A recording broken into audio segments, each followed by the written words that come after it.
Hey there, sleepy wasteland wanderers. Tonight, we're diving into the haunting beauty of the Fallout universe, where broken cities whisper forgotten stories, and every shadow hides a tale of survival. I'll be your guide through these glowing ruins, sharing quiet moments of hope, resilience, and the eerie calm of a world long gone. So, get cozy, dim the lights, and let the hum of your Pip-Boy light our way. Don't forget to like, subscribe, and check out our full Fallout playlist for more sleepy stories from the Wasteland. And if there's a Fallout tale you want to hear next, drop it in the comments. Now, close your eyes, breathe deep, and drift into the world of Fallout, where dreams wander just beyond the horizon.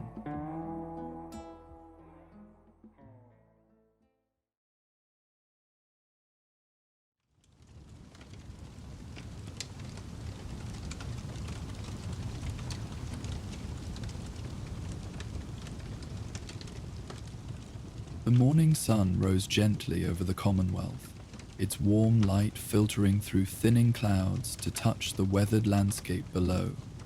Radiation-adapted grasses swayed in the soft breeze, their muted greens and ambers creating a tapestry of subtle color across the rolling terrain. Dewdrops clung to these hardy plants, transforming briefly into prisms that scattered rainbow fragments before evaporating into the gradually warming air. Along an ancient highway, its once smooth surface now fractured into a meandering puzzle of cracked concrete and reclaimed earth, a solitary figure moved with unhurried purpose. The pilgrim's silhouette presented a distinctive shape against the brightening horizon. Tall and slightly stooped, with a wide-brimmed hat offering protection from both sun and occasional radiation-tainted rainfall. A heavy pack balanced carefully across broad shoulders, its contents meticulously arranged through years of practice to distribute weight for the long journey each day would bring. Elias Walker had been following this path for more seasons than most wasteland dwellers managed to survive. His face, visible when he occasionally tilted his head upward to consult the sun's position, bore the gentle weathering of countless miles, lines etched not primarily by hardship, but by patient observation of the world around him. His eyes, remarkably clear and alert despite his advanced years, constantly scanned the horizon with the practiced awareness of someone who had learned to read the wasteland's subtle languages.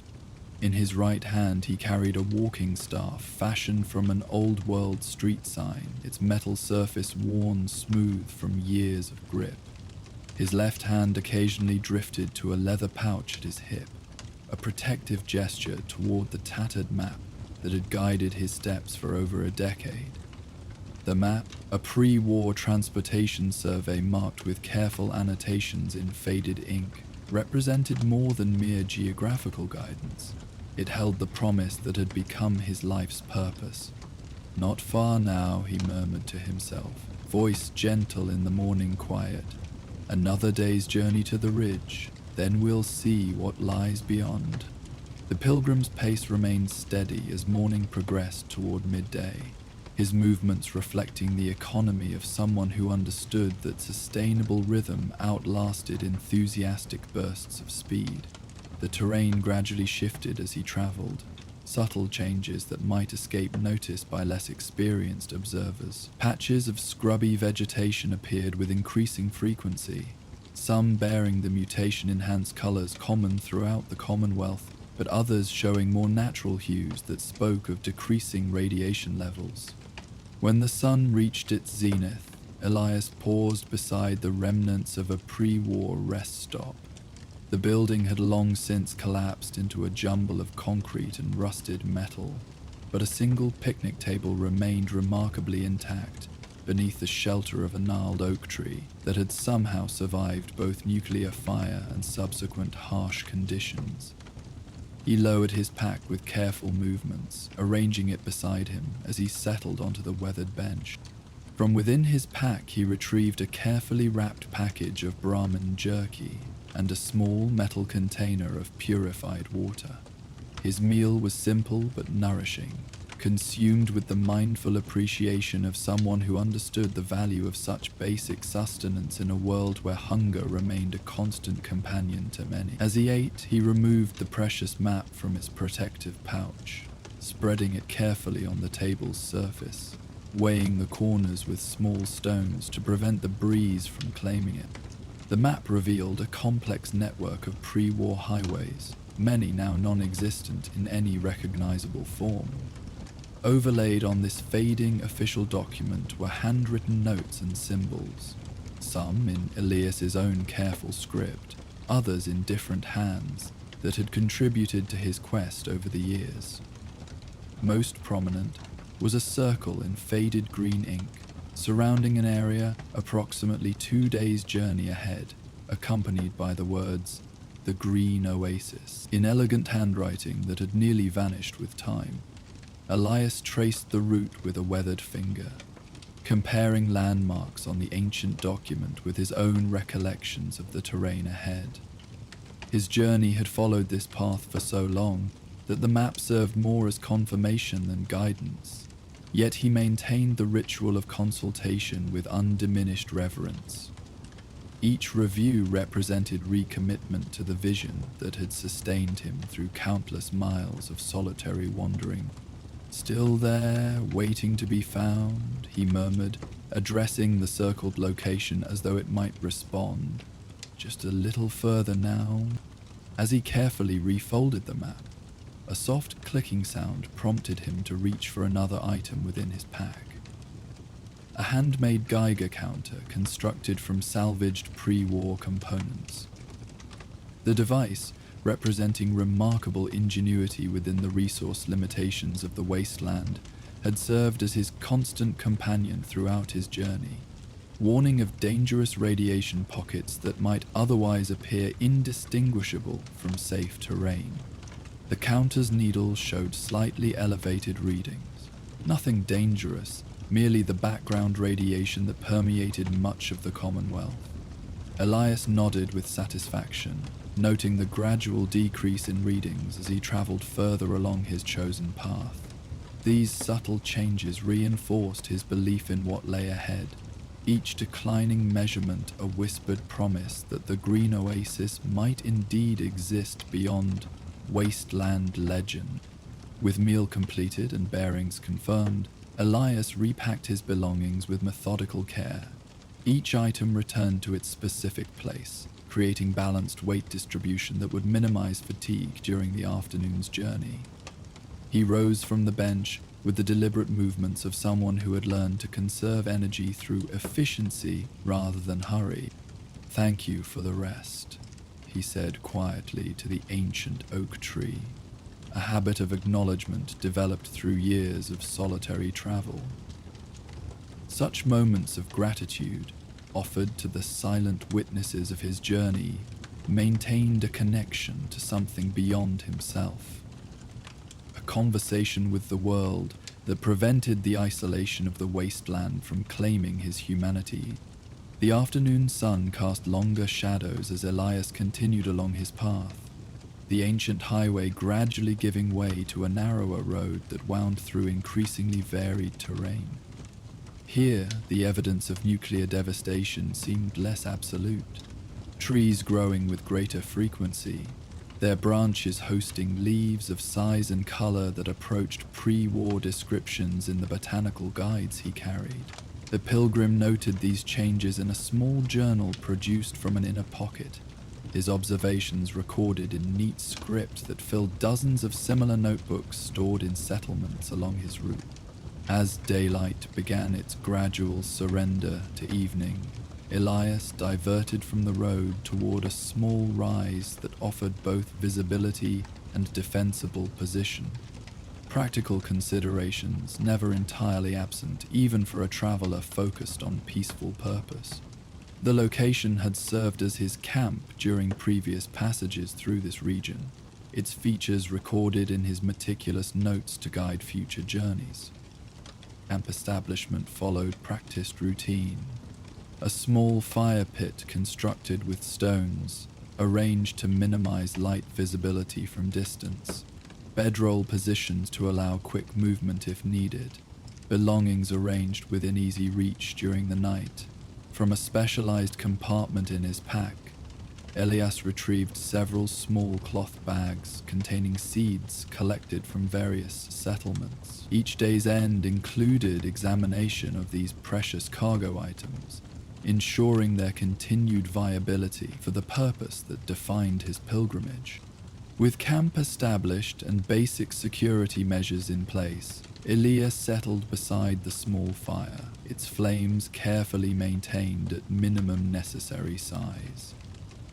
The dancing light illuminated his features as he produced his journal once more, recording the day's observations with particular attention to plant varieties encountered and their relative health. His entries reflected not merely scientific documentation but a narrative of hope, each healthier specimen noted as evidence supporting his belief in what might await at journey's end. As twilight deepened into true night, stars emerged in the clear sky overhead, countless points of light, unchanged by the calamities that had transformed the world below. Elias gazed upward with quiet appreciation, finding in that eternal display a perspective that placed human destruction within the context of however dramatically mankind had altered Earth's surface. The stars maintained their patient patterns, offering navigation to travelers whether they journeyed pre-war highways or post-apocalyptic wasteland paths. The Pilgrim's evening ritual concluded with careful review of his precious map by firelight, reconfirming tomorrow's route before returning it to its protective pouch. His final action before sleep involved checking his makeshift Geiger counter once more, a habit maintained with undiminished diligence despite the increasingly positive readings. Satisfied with the device's reassuring measurements, Elias finally settled into his bedroll, hat positioned to shield his eyes from the star-filled sky that would otherwise keep him wakeful with its beauty. Morning arrived with characteristic wasteland clarity, the absence of industrial pollution having created an almost painful distinctness to dawn light that filtered through thinning atmospheric haze. Elias woke with the immediate awareness typical of those accustomed to wilderness survival, senses cataloging environmental conditions before fully conscious thought engaged. Temperature mild, slight breeze from the northwest, distant bird song suggesting absence of immediate predator activity. The unconscious checklist completed with practiced efficiency. Camp disassembly proceeded with the same methodical attention that characterized all the Pilgrims' activities. Fire extinguished and scattered to leave minimal evidence. Bedroll tightly secured. Provisions organized for easy access during the day's journey. Throughout these preparations, Elias maintained awareness of his surroundings, the vigilance of experience rather than anxiety, simply another aspect of wasteland wisdom accumulated through countless miles. The day's journey followed higher elevation than his previous route, offering broader visibility across the gradually changing landscape. From this vantage, subtle patterns emerged that might remain invisible at ground level. The distribution of healthier vegetation, forming distinct pathways leading toward his destination, as though nature itself were providing confirmation of his map's promise. The pilgrim paused occasionally to record these observations, each entry reinforcing the narrative of hope that had sustained his quest through years of solitary travel. Midday brought unexpected encounter as Elias crested a small rise to discover another traveler resting in the shade of a relatively intact billboard structure. The stranger, a young man perhaps in his early 20s, with the lean physique and watchful posture of a wasteland scavenger, tensed visibly at Elias's approach, hand moving instinctively toward a pipe pistol secured at his hip. The pilgrim raised his empty hands in the universal gesture of peaceful intent, his movements deliberately slow and non-threatening. "Well met, fellow traveler," Elias called, his voice carrying the gentle authority developed through countless similar encounters across the Commonwealth. "I seek only to share the shade for a brief rest, if you're amenable to company." The young man's posture remained cautious, but his hand moved away from his weapon, a compromise between wasteland prudence and human connection. "Shade's free to all," he responded after a moment's assessment. "Not much else to offer if you're running low." "A generous offer, nonetheless," Elias acknowledged as he approached with unhurried steps. "I'm Elias Walker. My path takes me eastward toward the Old Coast. Yourself?" "Eli Reeves," the young man replied, the abbreviated name creating a momentary connection between them. "No particular destination, just following salvage opportunities where they lead." His gaze shifted to the Pilgrims' well-maintained equipment. "You're traveling mighty light for these parts. Most folks carry more firepower than supplies these days."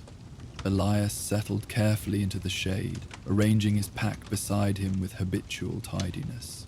"I find knowledge of the land more protective than weapons in most circumstances. Knowing where dangers lie allows avoiding them entirely, more efficient than confrontation." This philosophy, so contrary to typical wasteland survival strategies, clearly intrigued the younger traveler. His assessment of Elias shifted from potential threat evaluation to genuine curiosity. "You've been traveling a while then. Must have, to still be breathing without much artillery." "Longer than most, Count," Elias acknowledged with the subtle humor of someone who had outlived most contemporaries. "The Commonwealth holds fewer dangers when you learn to read its languages, radiation patterns, predator territories, settlement affiliations. The Wasteland speaks clearly to those who listen carefully." The conversation continued through their shared rest period, Eli's initial wariness gradually yielding to fascination with the older traveler's extensive knowledge. When Elias produced his hand-drawn maps showing safe travel routes throughout the region, the young scavenger's professional interest became evident. Such information represented significant value to someone whose survival depended on efficient movement between salvage locations. "Never seen mapping this detailed," Eli admitted, studying the carefully annotated documents with obvious appreciation. "Most scavengers work from landmark to landmark, nothing this comprehensive. You must have walked every mile of the Commonwealth to chart it this way." "Many times over," Elias confirmed, something in his tone suggesting purpose beyond mere wanderlust. Each journey providing clearer understanding, each return passage revealing changes worth noting. The young scavenger's perceptiveness revealed itself as he studied the older man more carefully. "You're not just wandering, though, are you? Too organized for random exploration. You're looking for something specific." This observation, demonstrating unexpected insight, prompted Elias to reassess his younger companion. The pilgrim had encountered countless wasteland inhabitants during his years of travel, most focused entirely on immediate survival, few demonstrating interest in purposes beyond securing their next meal or safe shelter. This young man's perception suggested potential beyond typical scavenger opportunism. "An astute observation," Elias acknowledged after brief consideration. "My travels follow purpose rather than chance. I seek something called the Green Oasis, a place rumored to have escaped both bombs and radiation, where pre-war plant life continues unmutated." He expected the skepticism that typically greeted such explanation. Wasteland pragmatism generally dismissed any narrative suggesting undamaged remnants of the world before. Instead, Eli's expression reflected thoughtful consideration rather than immediate disbelief. "Had whispers of something similar from a caravan trader last season," the young man noted, Called it Eden's Remnant, though. Said his grandfather had mapped coordinates somewhere along the old coastal highways.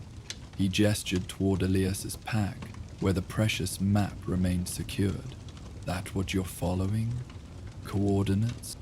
The pilgrim nodded, surprised by this unexpected connection. Precisely so. My map combines several sources, each contributing partial knowledge toward complete understanding.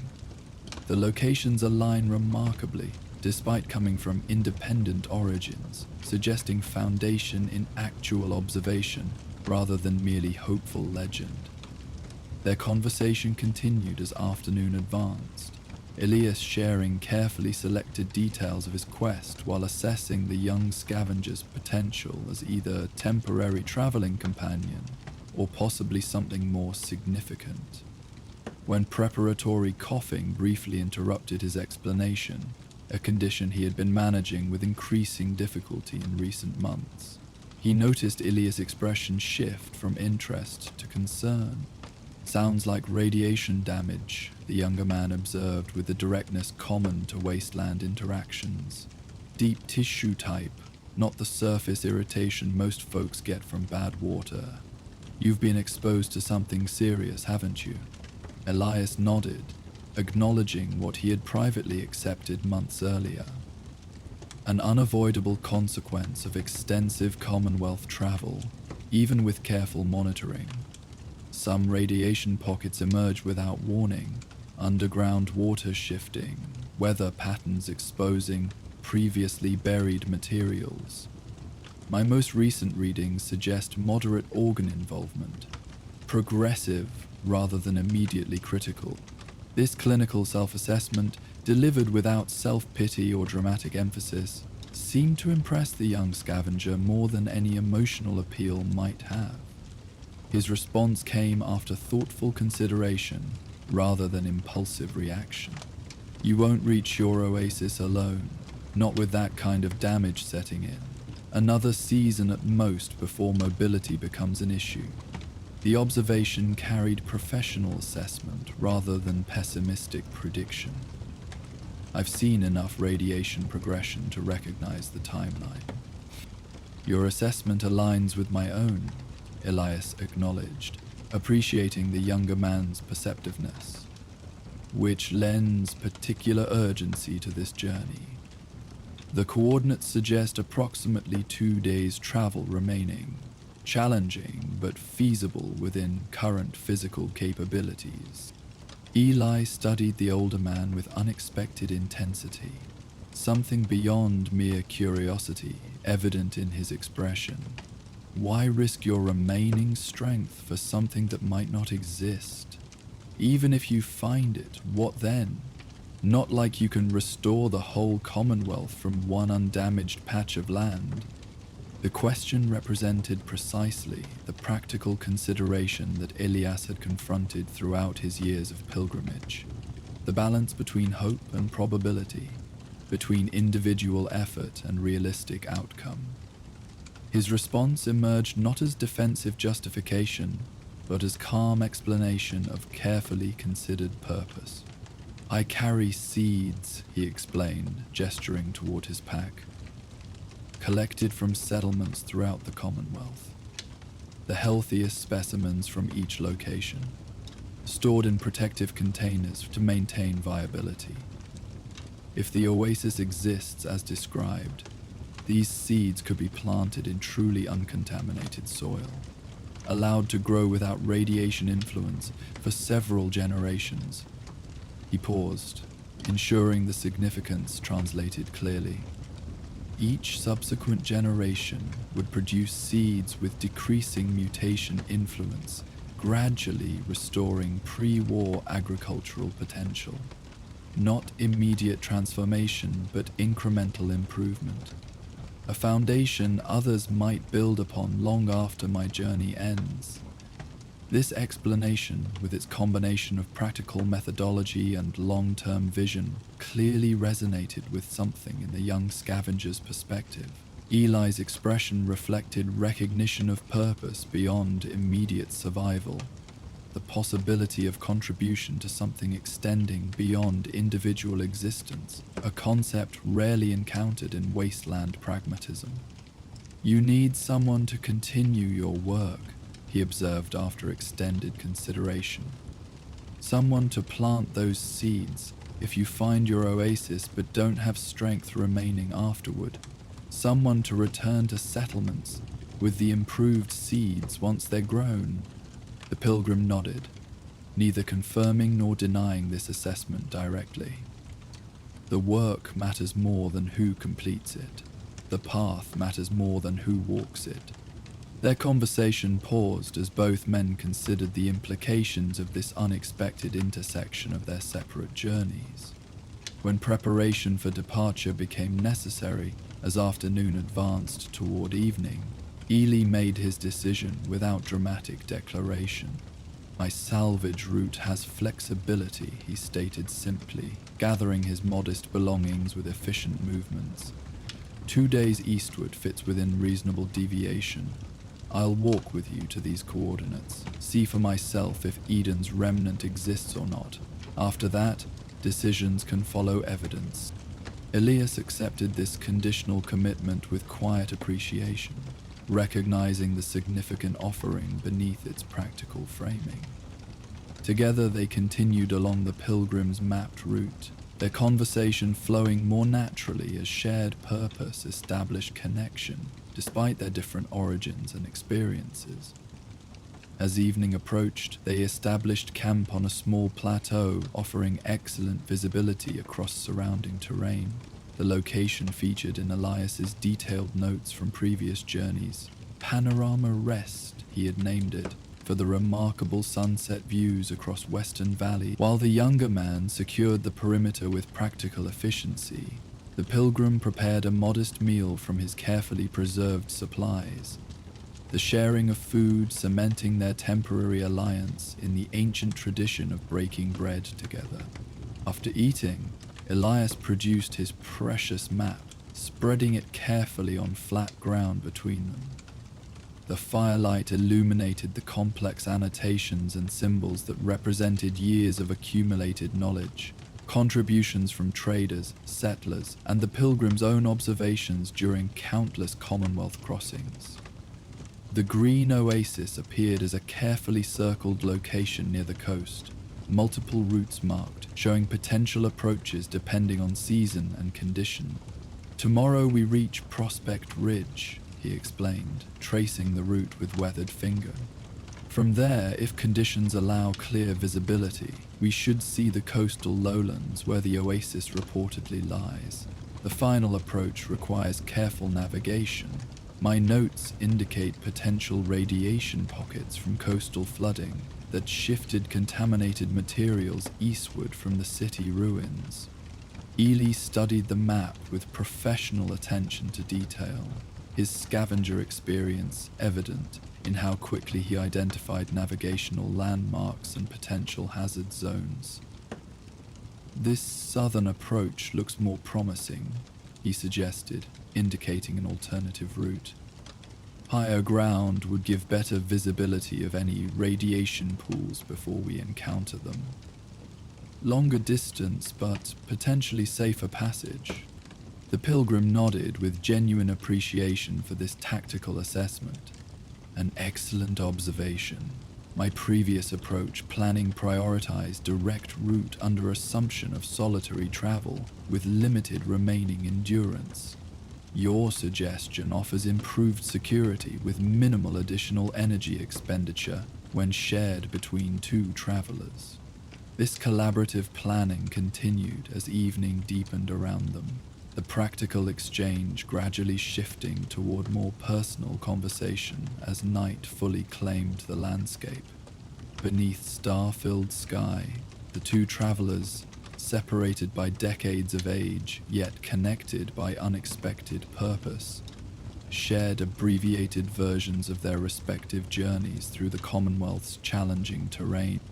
Eli spoke of growing up in a small settlement northwest of Diamond City, learning scavenging skills from his father before striking out independently after the settlement's dissolution following raider attacks. His narrative reflected the pragmatic adaptation typical of wasteland survivors, finding opportunity in chaos, developing specialized skills to create value in a barter economy, maintaining independence through mobility rather than fortification.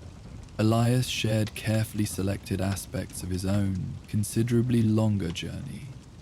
His origins as a caravan guard in his youth, transition to cartographer after injury-limited combat effectiveness, eventual focus on botanical documentation when he recognized the pattern of healthier plant specimens appearing with increasing frequency along certain Commonwealth routes. He explained how scattered references to the Green Oasis had gradually coalesced into compelling evidence through conversations with traders from distant territories, each independent account adding credibility to what might otherwise be dismissed as wasteland legend. The consistency of independent descriptions suggests factual foundation, he explained as their fire burned down to glowing embers. Accounts separated by years and originating from unconnected sources described the same features. Coastal location protected by natural ridge formations, abundant fresh water despite proximity to irradiated ocean, plant life demonstrating pre-war characteristics without typical mutation patterns. Eli considered this assessment with the thoughtful attention that had increasingly characterized his responses throughout their shared journey. Doesn't prove it exists, he noted without dismissive intent, but improves the probability enough to justify investigation. Good salvage operations follow similar logic, multiple indicators suggesting value, even without guaranteed outcome. This practical framing seemed to please the pilgrim, who appreciated the younger man's ability to translate purpose into terms aligned with his own experience. Their conversation gradually yielded to necessary rest, watch shifts arranged with the practical efficiency of those accustomed to wasteland travel requirements. Morning arrived with unexpected atmospheric clarity, the horizon sharply defined as dawn light gradually claimed the landscape. Both travelers noted this favorable condition with appreciation, understanding that visibility would prove crucial for their approach to Prospect Ridge and subsequent assessment of coastal conditions beyond. They broke camp with complementary efficiency, Eli's quick, practiced movements balancing Elias's more methodical approach. The younger man had unconsciously adapted to the pilgrim's rhythm, moderating his natural inclination toward rapid progression to maintain sustainable pace appropriate for his older companion's condition. This unspoken accommodation reflected growing investment in shared purpose, rather than merely parallel travel along coincidental route. Their journey through morning hours traversed increasingly promising terrain, vegetation appearing with greater frequency and demonstrating healthier characteristics than typically encountered throughout the Commonwealth. Elias documented these observations in his journal, with particular attention to specific plant varieties that showed minimal mutation influence, each entry reinforcing the narrative of hope that had sustained his pilgrimage through countless miles and seasons. The indicators are consistent with approach to significantly reduced radiation zone, he explained as they paused briefly beside a stream whose water ran remarkably clear compared to typical Commonwealth waterways. Plant root systems absorb radiation differently depending on species. The presence of these particular varieties, he indicated several specimens growing along the water's edge, suggests soil contamination levels approximately 60% lower than Commonwealth average. Eli absorbed this assessment with growing interest, his initial conditional participation gradually transforming toward genuine investment in their shared quest. His questions reflected increasingly sophisticated understanding of the pilgrim's methodology, demonstrating rapid integration of new knowledge with his existing survival expertise. As midday approached, the terrain began its gradual ascent toward Prospect Ridge, a natural elevation formed where ancient geological forces had pushed coastal shelf upward to create defensive barrier against Atlantic storms in the world before. Elias' pace slowed noticeably during this climbing portion of their journey, his breathing pattern revealing the progressive radiation damage affecting his endurance.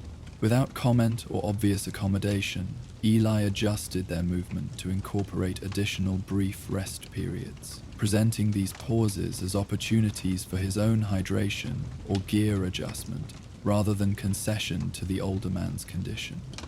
The ridge summit revealed itself gradually as they climbed the final approach, a relatively flat expanse overlooking dramatic coastal panorama beyond. As they crested this natural vantage point, both travelers stopped in wordless appreciation of the view spread before them. The Atlantic Ocean stretching toward horizon, its waters reflecting afternoon sunlight in patterns of blue and green despite the radioactive contamination that rendered it deadly to most living creatures. Elias moved forward with renewed energy despite the challenging ascent, his focus entirely on the coastal lowlands visible between ridge formations to the southeast.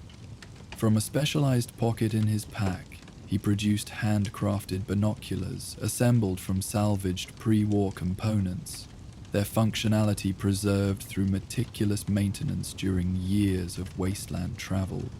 The Pilgrim's examination of the distant landscape continued for several minutes, his expression gradually transforming from concentrated focus to something approaching reverence. When he finally lowered the binoculars, his weathered features displayed an emotion rarely witnessed in Commonwealth interactions. Genuine, unguarded hope, illuminated by the satisfaction of faith justified through perseverance.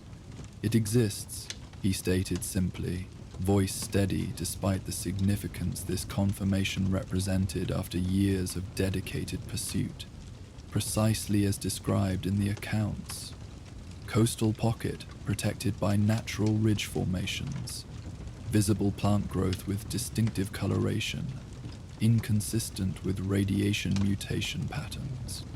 He offered the binoculars to his younger companion without further elaboration, allowing direct observation rather than persuasive description. Eli accepted the viewfinding device with careful handling that acknowledged its irreplaceable value, adjusting the focus mechanisms to accommodate his vision before directing his gaze toward the indicated location. The young scavenger's examination proceeded with professional thoroughness, systematic visual survey of the entire area rather than immediate focus on the most obvious features. His expression remained carefully neutral throughout this assessment, revealing neither immediate acceptance nor skeptical dismissal of what he observed. When he finally lowered the binoculars, his response came with measured consideration rather than impulsive reaction. "There's definitely something different down there," he acknowledged, precision in his language reflecting cautious validation rather than enthusiastic confirmation. "The vegetation shows color variations unlike anything I've encountered elsewhere in the Commonwealth. The protective formation of the surrounding ridges could explain isolation from primary fallout patterns and subsequent contamination spread." Elias nodded, appreciating this balanced assessment that neither dismissed possibility nor embraced unexamined belief. "The final approach requires careful navigation," he noted, producing his detailed map for reference consultation. "My previous route planning identified several potential paths, depending on observed conditions." Together they studied the mapped options, comparing documented hazards with current visual assessment of the terrain between their position and the apparent oasis below. Eli contributed practical suggestions based on his scavenging experience with similar coastal formations, while Elias provided context from previous exploration attempts, documented in his meticulous notes. Their collaborative planning represented ideal integration of complementary knowledge, the pilgrims' accumulated wisdom balanced by the scavengers' tactical adaptability. The southern approach appears most viable under current conditions, Elias concluded after thorough consideration. Elevation provides continuous visibility of the path ahead, reducing risk of encountering undetected radiation pockets. The descent gradient appears manageable, despite being somewhat longer than alternative routes. Eli nodded agreement with this assessment. Good sightlines throughout, multiple potential shelter formations if weather changes unexpectedly. We could reach the outer perimeter before nightfall if we maintain reasonable pace. This shared conclusion marked significant evolution in their relationship. Transition from parallel individual journeys to genuine collaborative purpose. The pronoun shift from I to we occurred without explicit acknowledgement from either man, yet represented profound commitment to shared outcome rather than merely coincidental travel along similar route. As they prepared to begin the final approach toward the green oasis, Elias securing his precious map while Eli assessed the most stable descent path from their current position, their conversation reflected this deepened connection, despite its practical focus on immediate navigational considerations. If your seeds prove viable in truly uncontaminated soil, the younger man observed as they began their careful descent, the potential extends beyond just restoring plant varieties. Establishing even a small sustainable food source without radiation influence could transform settlement development throughout the region. Elias nodded, pleased by this extension of vision beyond immediate objective. Precisely so. Not merely preservation of what once existed, but foundation for what might yet develop. The Commonwealth's future need not be merely scavenging from the past. New growth remains possible, given proper conditions and patient cultivation. Their conversation continued as they navigated the ridge descent, their shared purpose creating natural rhythm to their movement, despite different ages and physical capabilities. The path toward the green oasis stretched before them. Final approach to destination that represented not conclusion, but beginning. Not endpoint, but foundation for continuation beyond individual journey. While the pilgrim and his young companion made their way down the coastal ridge toward the green oasis, elsewhere in the Commonwealth another seeker pursued their own personal quest for meaning. A former follower of the apocalypse, carrying only medical supplies and the weight of past loss, approached a struggling mining settlement with smoke rising from its quarry depths. As Elias and Eli continued toward their destination of hope and renewal, our next tale beckons from the dusk-filled air of a community in need. Join us for The Seeker's Promise.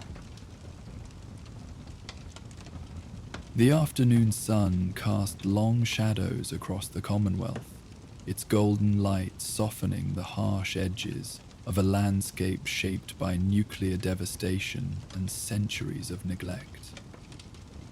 Dust particles danced in slanting sunbeams, creating ephemeral veils that shimmered briefly before dissolving into the warming air. In the distance, the silhouette of a quarry settlement emerged against the amber sky. Simple structures built from salvaged materials clustered around the deep excavation that provided both livelihood and shelter to its inhabitants.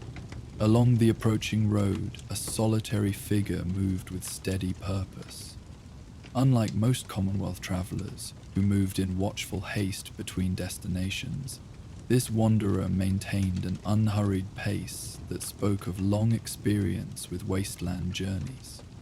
A well-worn medical bag hung at their side, its leather surface patched in multiple places, yet meticulously maintained. The walking staff, fashioned from repurposed metal, provided both support and subtle defensive capability, though its primary purpose appeared navigational rather than combative.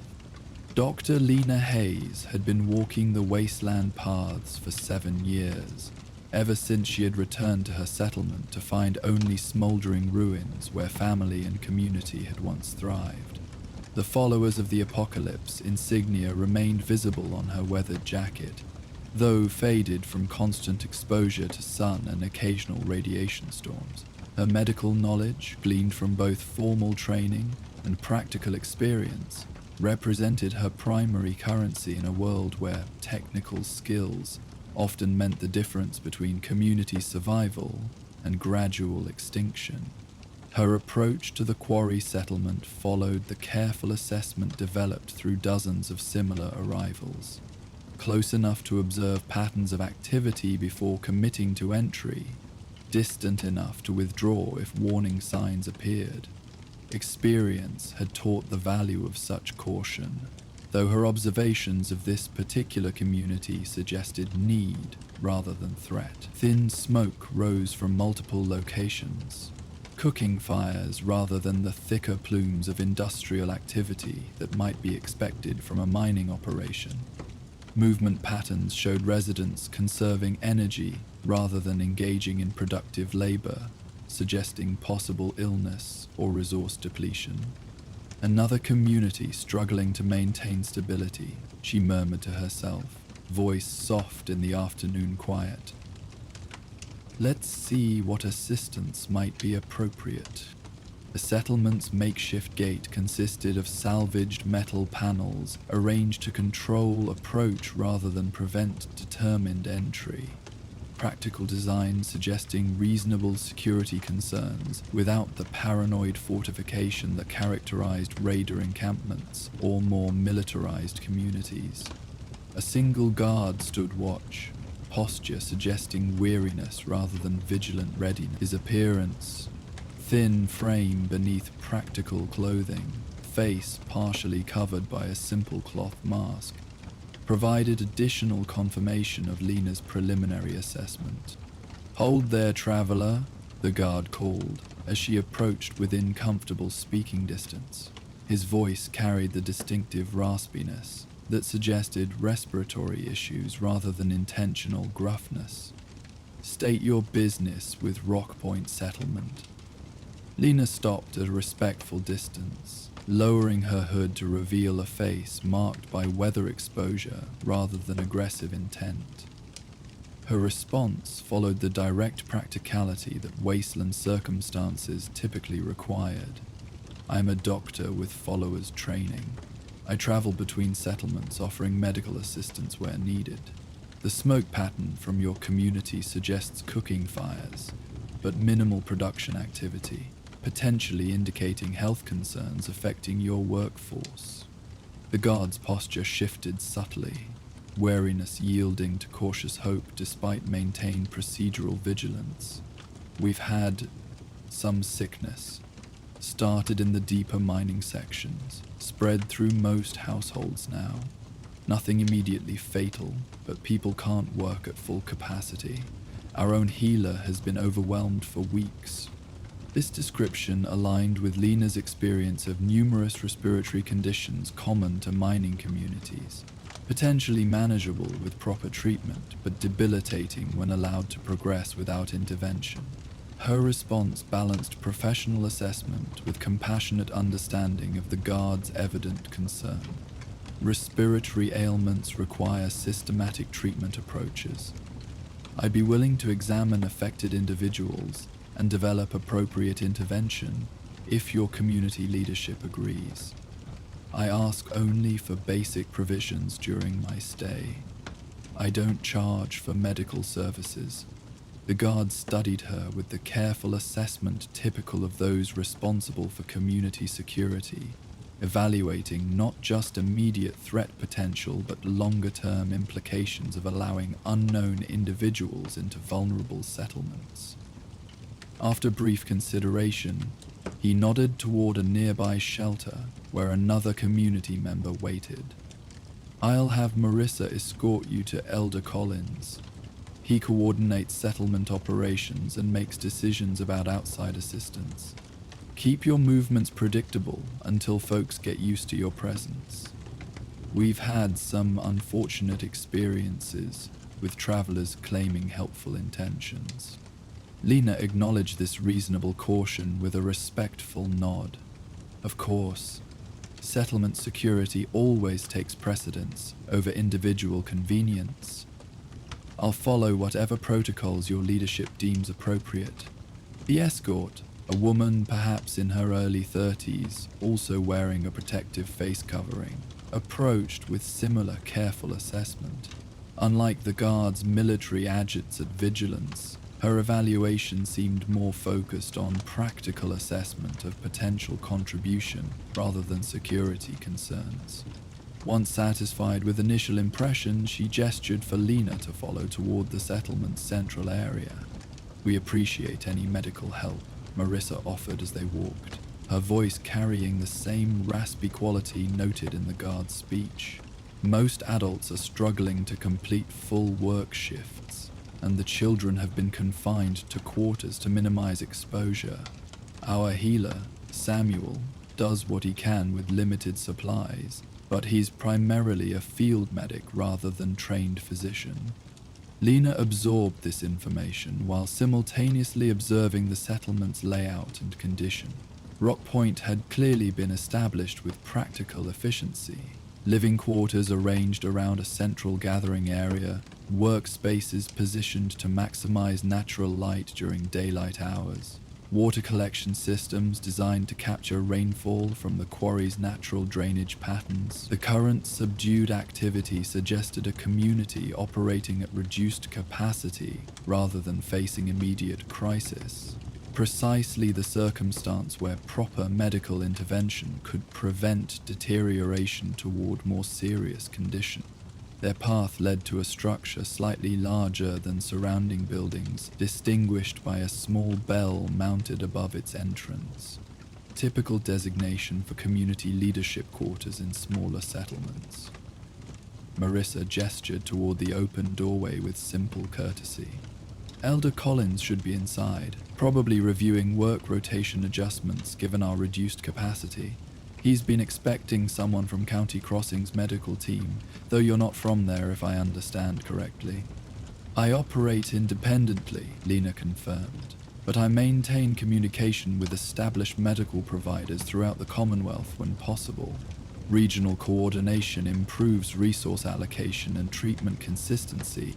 Inside the simple structure, an older man sat at a desk constructed from repurposed industrial materials, his attention focused on what appeared to be work schedules arranged across its surface. Despite the evident concentration, his awareness of their entry was immediate, the vigilance of someone accustomed to security responsibilities within uncertain environments. He looked up, revealing a face lined with the distinctive weathering of wasteland existence, but maintaining alert eyes that suggested sharp intelligence despite advanced years. "Elder Collins," Marissa began with respectful efficiency. "This is Dr. Lena, a physician with followers training. She arrived offering medical assistance with our respiratory issues." The elder studied Lena with careful assessment, similar to the guard's earlier evaluation, though with the deeper consideration of someone weighing community welfare against potential risk. His eventual nod carried the measured acceptance of necessary chance rather than enthusiastic welcome. "Your arrival seems providential, Doctor, though unexpected. We sent message to County Crossing requesting medical consultation nearly 2 weeks ago. Their response suggested at least another week before their physician could be spared from current obligations." Lena recognized the implied question within this statement, the reasonable suspicion regarding coincidental arrival addressing specific need without prior communication. Her response acknowledged this concern directly, rather than attempting to circumvent it. "My arrival is unrelated to your request, Elder Collins. I follow established routes between settlements based on seasonal patterns and likely need." Mining communities typically experience increased respiratory issues during drier seasons, when dust remains airborne longer. I've treated similar conditions in 3 quarry settlements along my regular circuit. This practical explanation appeared to satisfy Colin's initial security concerns, his posture relaxing slightly as he gestured toward an adjacent chair in wordless invitation for her to be seated. Once Lena had settled across from him, he dismissed Marissa with quiet thanks before returning his attention to their unexpected visitor. "What would you require to conduct proper assessment of our situation, Doctor? Our resources are limited, particularly with production reduced by illness, but we understand medical services require appropriate support." This straightforward approach aligned well with Lena's own preference for practical discussion rather than excessive negotiation. "I need only basic accommodations, shelter, clean water, and access to cooking facilities. My pack contains essential diagnostic equipment and primary medications. I would request workspace with reasonable privacy for examinations and access to your current healer to coordinate treatment approaches." Collins nodded with evident approval of these modest requirements. "Easily arranged. We can provide quarters adjacent to our medical station. Simple but private. Samuel will appreciate consultation rather than viewing your presence as territorial intrusion. He's been working beyond reasonable capacity for weeks." With preliminary arrangements established, Collins proceeded to provide essential background regarding the settlement's situation. The respiratory issues had begun approximately 1 month earlier, initially affecting miners working the deepest excavation level, where a new mineral vein had been exposed. Symptoms started as minor irritation, coughing, throat discomfort, occasional breathing difficulty, but gradually progressed to more persistent conditions, including chest congestion, fatigue, and diminished stamina, even when away from the mining environment.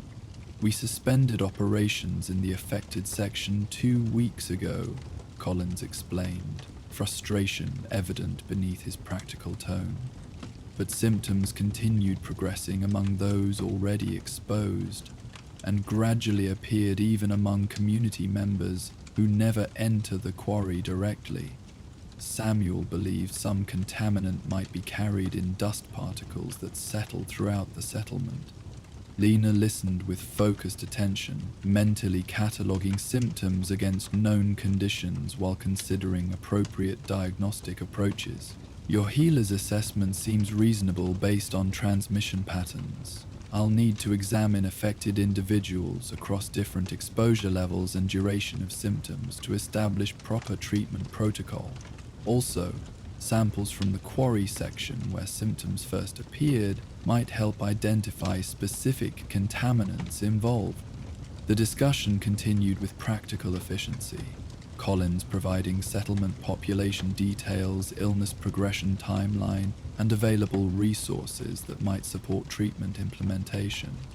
Throughout this exchange, Lena maintained the professional focus that characterized her approach to all medical situations.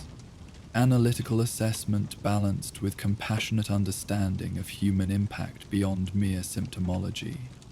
As their discussion concluded, Collins rose with the careful movements of someone managing their own minor symptoms while maintaining leadership responsibilities.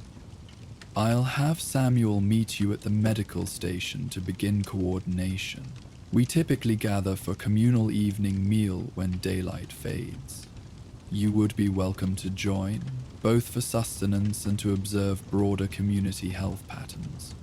Lena accepted this invitation with genuine appreciation, understanding the value of community integration for effective treatment implementation beyond merely addressing physical symptoms. As she followed Collins from the leadership quarters toward the settlement's medical facility, her observations continued, noting movement patterns, coughing frequency among residents visible during their walk, the subtle compensations for diminished breathing capacity, evident in how people paced their activities.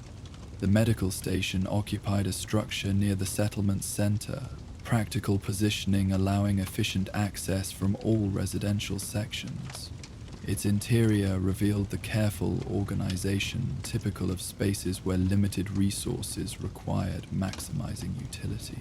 Simple examination surfaces, storage shelves containing modest medical supplies, basic sterilization equipment, operated from the settlement's limited power system, all arranged for practical workflow despite resource constraint. Samuel, the settlement's healer, looked up from preparing herbal mixtures as they entered. His expression reflected both exhaustion and relief at potential assistance, the characteristic response of overwhelmed medical providers suddenly offered competent support. After brief introductions and Collins's departure, the two healers engaged in professional assessment of the situation, with the direct communication typical between medical practitioners. Primarily presenting as bronchial inflammation with progressive congestion, Samuel explained, showing Lena his treatment notes maintained in a carefully preserved pre-war medical notebook. Initial response to standard respiratory treatments, but symptoms return within days of completion. I've been conserving our limited antibiotic supplies for only the most severe cases, using herbal expectorants and steam treatments for others with moderate effectiveness. Lena reviewed his documentation with genuine respect for its meticulous detail, despite limited formal training evident in terminology. You've maintained excellent records considering the circumstances. The symptom patterns suggest possible mineral particulate irritation rather than bacterial infection as primary cause, which would explain limited antibiotic effectiveness. Their professional discussion continued as afternoon transitioned toward evening, establishing collaborative approach rather than hierarchical imposition of outside expertise over local knowledge. Samuel's practical experience with the specific community complemented Lena's broader medical training, creating treatment perspective that incorporated both technical understanding and contextual awareness. As daylight began fading toward dusk, settlement residents gradually gathered in the central area, where cooking fires provided both meal preparation and comfortable illumination against the approaching darkness. Lena accompanied Samuel to this community gathering, her presence generating understandable curiosity among residents not present during her arrival. Collins provided brief introduction that established her medical purpose without elaborate ceremony, allowing community members to approach with health concerns at their own comfort level, rather than forced interaction. The communal meal consisted of simple but nourishing fare, Brahmin stew supplemented with cultivated root vegetables and bread made from ground razor grain, the standard agricultural staples that sustained most Commonwealth settlements. Lena accepted her portion with genuine appreciation, understanding that even in their reduced productive capacity, the community maintained commitment to sharing resources equitably with all present, including unexpected visitors. As the meal progressed, she observed the residents with professional attention, balanced by respectful discretion, noting coughing patterns, breathing difficulties during conversation, the subtle signs of fatigue that suggested ongoing health challenges beneath maintained social interaction. Most apparent was the community's evident cohesion despite their difficulties. Residents assisting those more severely affected, sharing information about symptom management approaches, maintaining routine social connections that provided psychological support beyond physical treatment.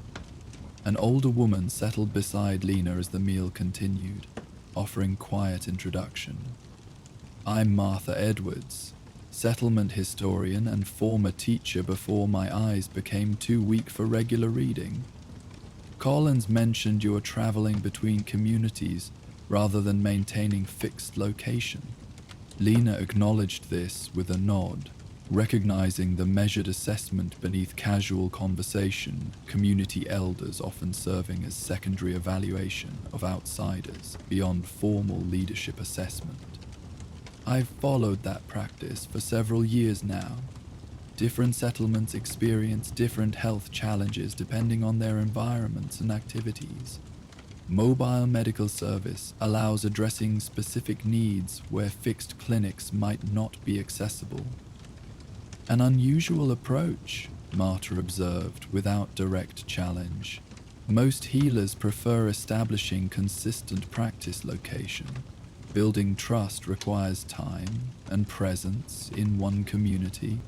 The subtle inquiry beneath this observation reflected reasonable questioning of Lena's chosen methodology. Rather than defensive response, she acknowledged the valid perspective with thoughtful consideration. You are right that community integration offers significant advantages for medical practice. My approach developed from personal experience rather than ideal theoretical model. After losing my home settlement to raider attack, I found sustained connection to single location challenging.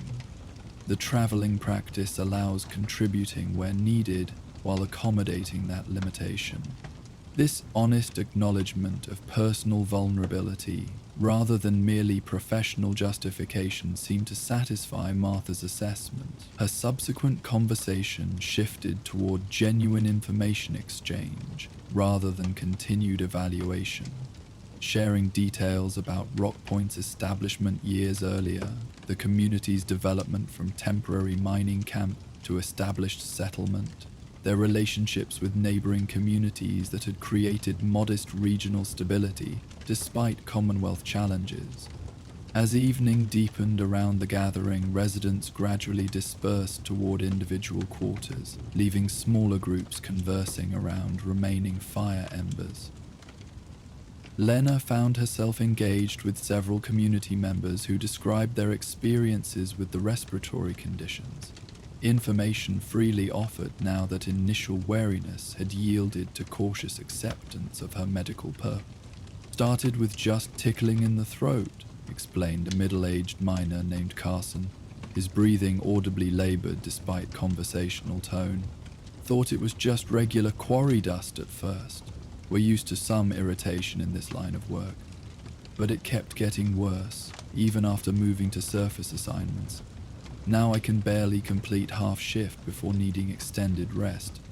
Others shared similar experiences, initial minor symptoms progressing to more significant breathing difficulties, treatments providing temporary relief before conditions returned, gradual spread beyond those directly exposed to the quarry environment. Their descriptions provided valuable clinical information while simultaneously revealing the human impact beyond mere medical categorization. Reduced capacity affecting not just physical health, but personal identity, built around productive contribution to community welfare. One younger resident, perhaps 16 or 17, listened to these accounts with particular attention before addressing Lena directly. If you travel between settlements, you must have seen lots of different sicknesses. Is this one fixable? Some folks are saying we might need to abandon Rockpoint if it keeps getting worse. The directness of youth often presented such challenging questions, where adults might navigate around uncomfortable possibilities. Lena responded with careful balance between honest assessment and unwarranted pessimism. Without complete diagnosis, I can't offer definitive prognosis yet.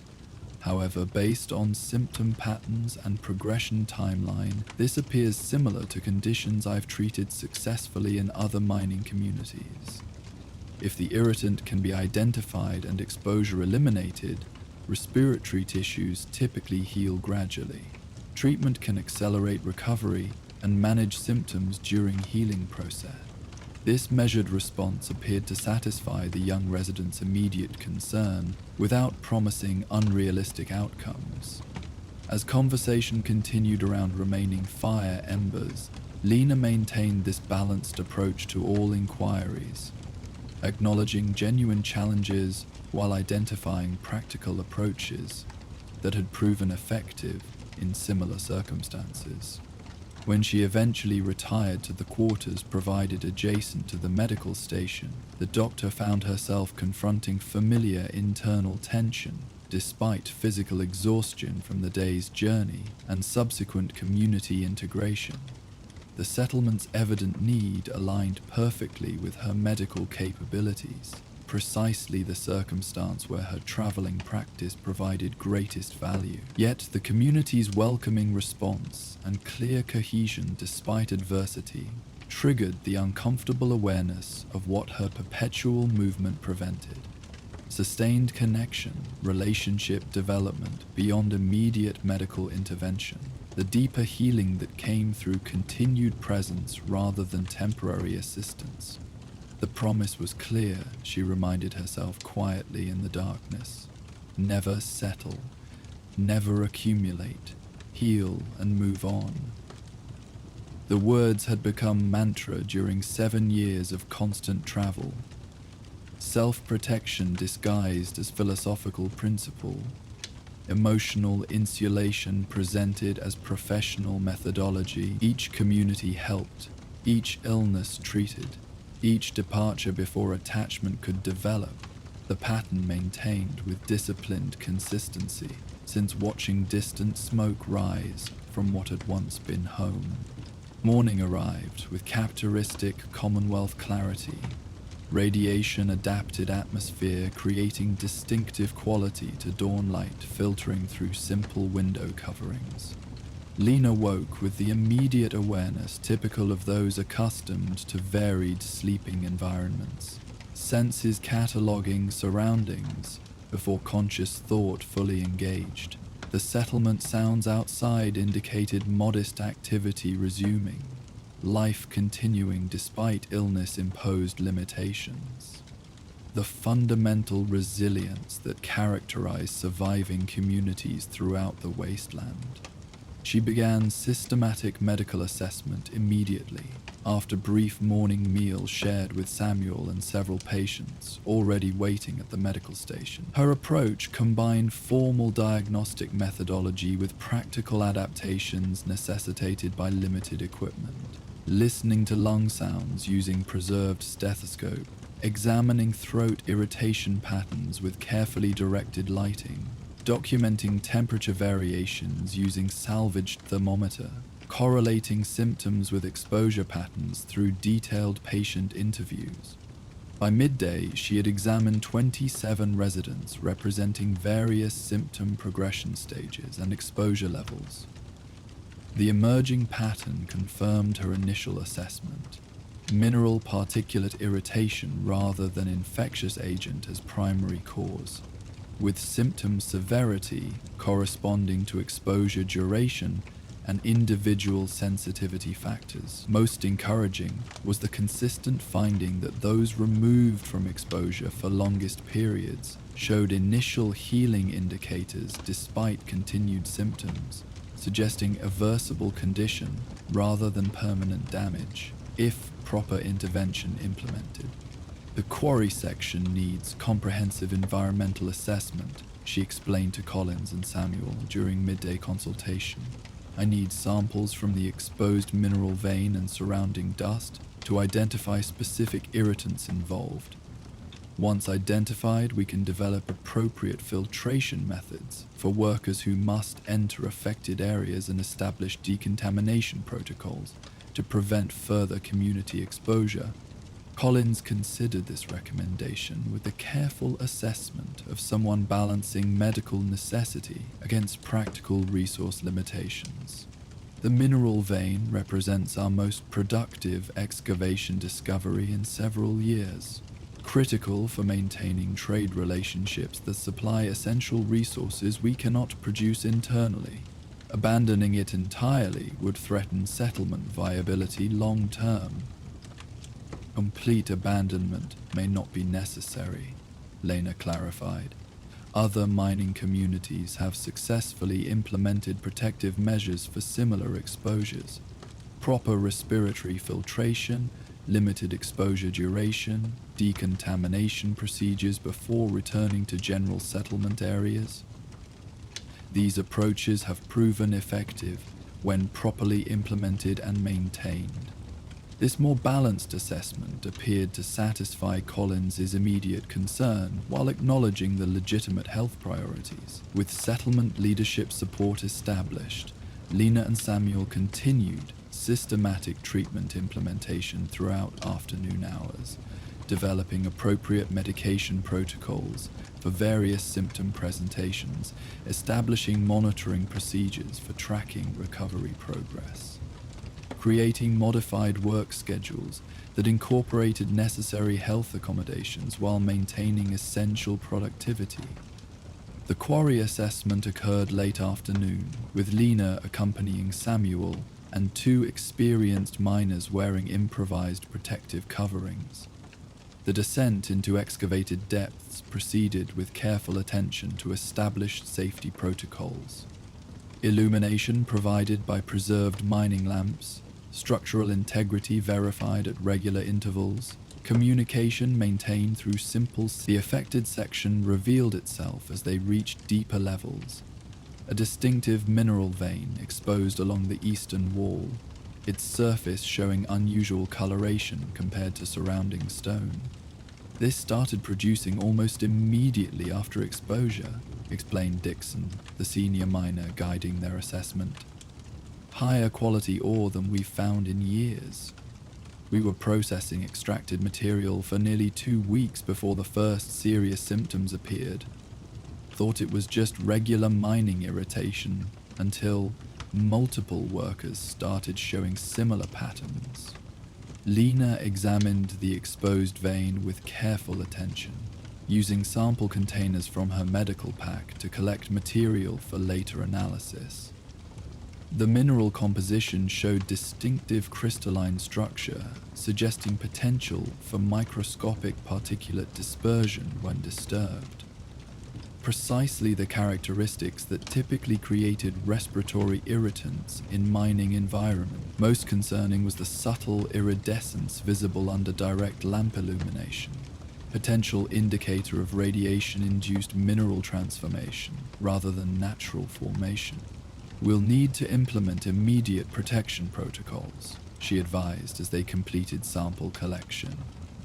Mandatory respirators for anyone entering this level, complete clothing coverage to prevent skin exposure, decontamination procedures including clothing change and washing before returning to general settlement areas. Until we identify specific components involved, conservative approach provides safest implementation. The evening saw creation of preliminary treatment plan based on collected information, respiratory medications distributed according to symptom severity, community wadeway implementation of steam inhalation treatments to assist particulate clearing from lung tissues, modified nutrition recommendations to support immune function during recovery process. Throughout this systematic implementation, Lena maintained the professional focus that characterized her medical practice, addressing immediate needs with efficient precision while developing sustainable approaches that could continue after her eventual departure. As residents gathered for evening meal, the atmosphere showed subtle but meaningful shift from previous day. Cautious optimism replacing resigned endurance. Conversation including forward planning rather than merely present management. The community's response to coordinated medical intervention demonstrated the resilience typical of successful settlements, adapting to challenges rather than surrendering to them, incorporating new information into collective approach rather than maintaining ineffective pattern. Lena found herself drawn into community interaction beyond strictly medical consultation, residents increasingly engaging her in conversation about experiences in other settlements, comparative approaches to common wasteland challenges, stories from her extensive travels throughout the Commonwealth. This natural integration into community dynamic represented familiar pattern from previous interventions. temporary connection established through professional contribution, gradually extending toward personal engagement as trust developed. Several children gathered nearby as evening progressed, their curiosity eventually overcoming initial shyness.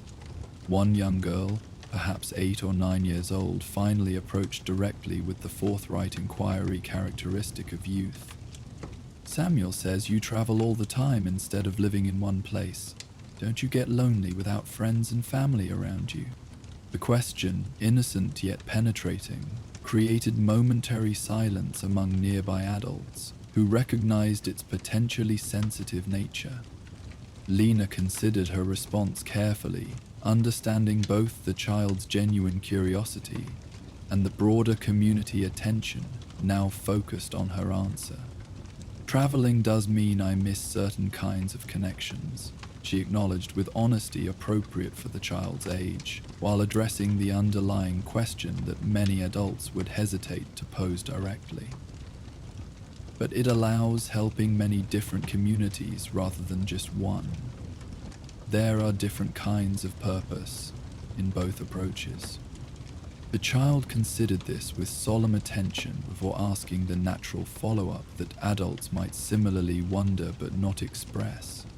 "But why would anyone choose to always be alone? Isn't having people around better than helping strangers?" This direct questioning penetrated the professional distance Lena typically maintained during community interventions. Rather than deflecting with simplified explanation, she found herself responding with unexpected candor, something in the child's genuine inquiry bypassing habitual protective barriers. "Sometimes people make choices based on experiences they've had.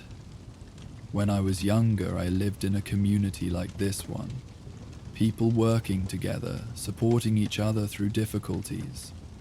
When it was gone, I found it very painful. Traveling means not experiencing that particular kind of loss again." This explanation, offered without elaborate detail yet conveying essential truth, created thoughtful silence among those close enough to hear. The child processed this information with the direct emotional understanding often more accessible to younger minds, uncomplicated by adult rationalization. "But you still lose things," she observed with disarming simplicity. "You just lose different things, like getting to see people get better all the way, or watching children grow up, or having someone remember your birthday." The profound observation, delivered through child's perspective, illuminated the fundamental limitation of Lena's carefully maintained emotional protection with unexpected clarity. Before she could formulate a response, Martha, the elder who had engaged her previous evening, joined their conversation with gentle redirection that provided welcome respite from unexpected emotional exposure. "Some journeys take longer than others," the elder noted with the wisdom of someone who had witnessed countless life patterns throughout her years. "And some travelers need to understand what they're seeking before they can recognize when they've found it." This philosophical framing allowed conversation to continue without further direct personal interrogation, though the child's observation lingered in Lena's awareness throughout the remainder of the evening. As community gathering gradually dispersed toward individual quarters, Collins approached with practical update regarding treatment implementation, rather than pursuing the personal direction earlier conversation had taken. Samuel reports significant improvement among several patients following today's treatments, he noted with evident satisfaction. The modified protection protocols for mining operations are being prepared for implementation tomorrow. We're fortunate your travels brought you to Rock Point at this particular moment. Lena acknowledged this with professional appreciation, while privately considering the coincidental timing from different perspectives. Her established travel route had indeed brought her to this settlement when her medical skills were particularly needed, But the community's circumstance had also presented when her internal questioning about continued transience had begun emerging with increasing frequency during solitary travel between destinations. "I'll continue symptom monitoring and treatment adjustment for several days," she explained, maintaining focus on medical responsibilities rather than emerging personal considerations. Respiratory recovery requires consistent oversight during initial healing stages to prevent regression or secondary complications. Once stable improvement pattern is established, ongoing management can transition to Samuel's supervision, with periodic remote consultation if needed. Collins received this information with evident relief, the settlement's vulnerability having created understandable concern about potential abandonment before recovery secured.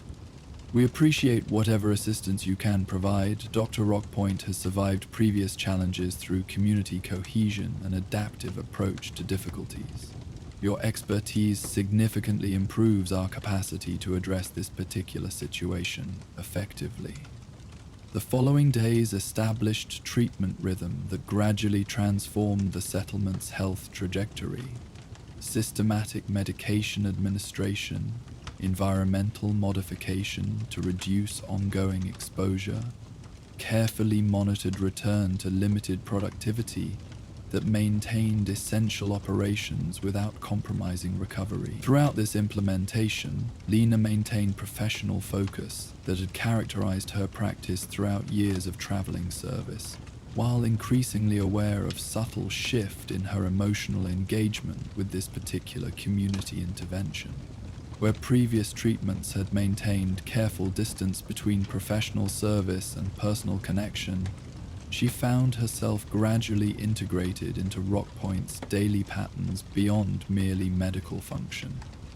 Meals shared with different community members provided insight into individual stories rather than merely collective health status. Evening gatherings included her in conversation, extending beyond treatment concerns to broader discussions about wasteland challenges, settlement development approaches, philosophical considerations about rebuilding meaning within post-apocalyptic existence. Most significant was her evolving relationship with Samuel, the settlement's dedicated healer, whose initial relief at professional support had developed into genuine collaborative partnership. Their complementary knowledge created treatment approach more effective than either might have implemented individually.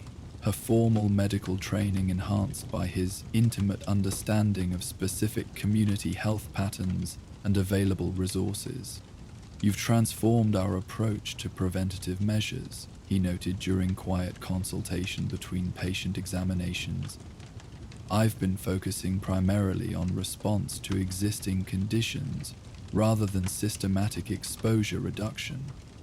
The protection protocols you've established will prevent numerous future cases beyond current treatment benefits." Lena acknowledged this observation with professional appreciation, while recognizing the underlying truth it revealed. Her transient intervention model allowed introducing valuable methodology to established community practice, creating benefit extending beyond individual treatment outcomes.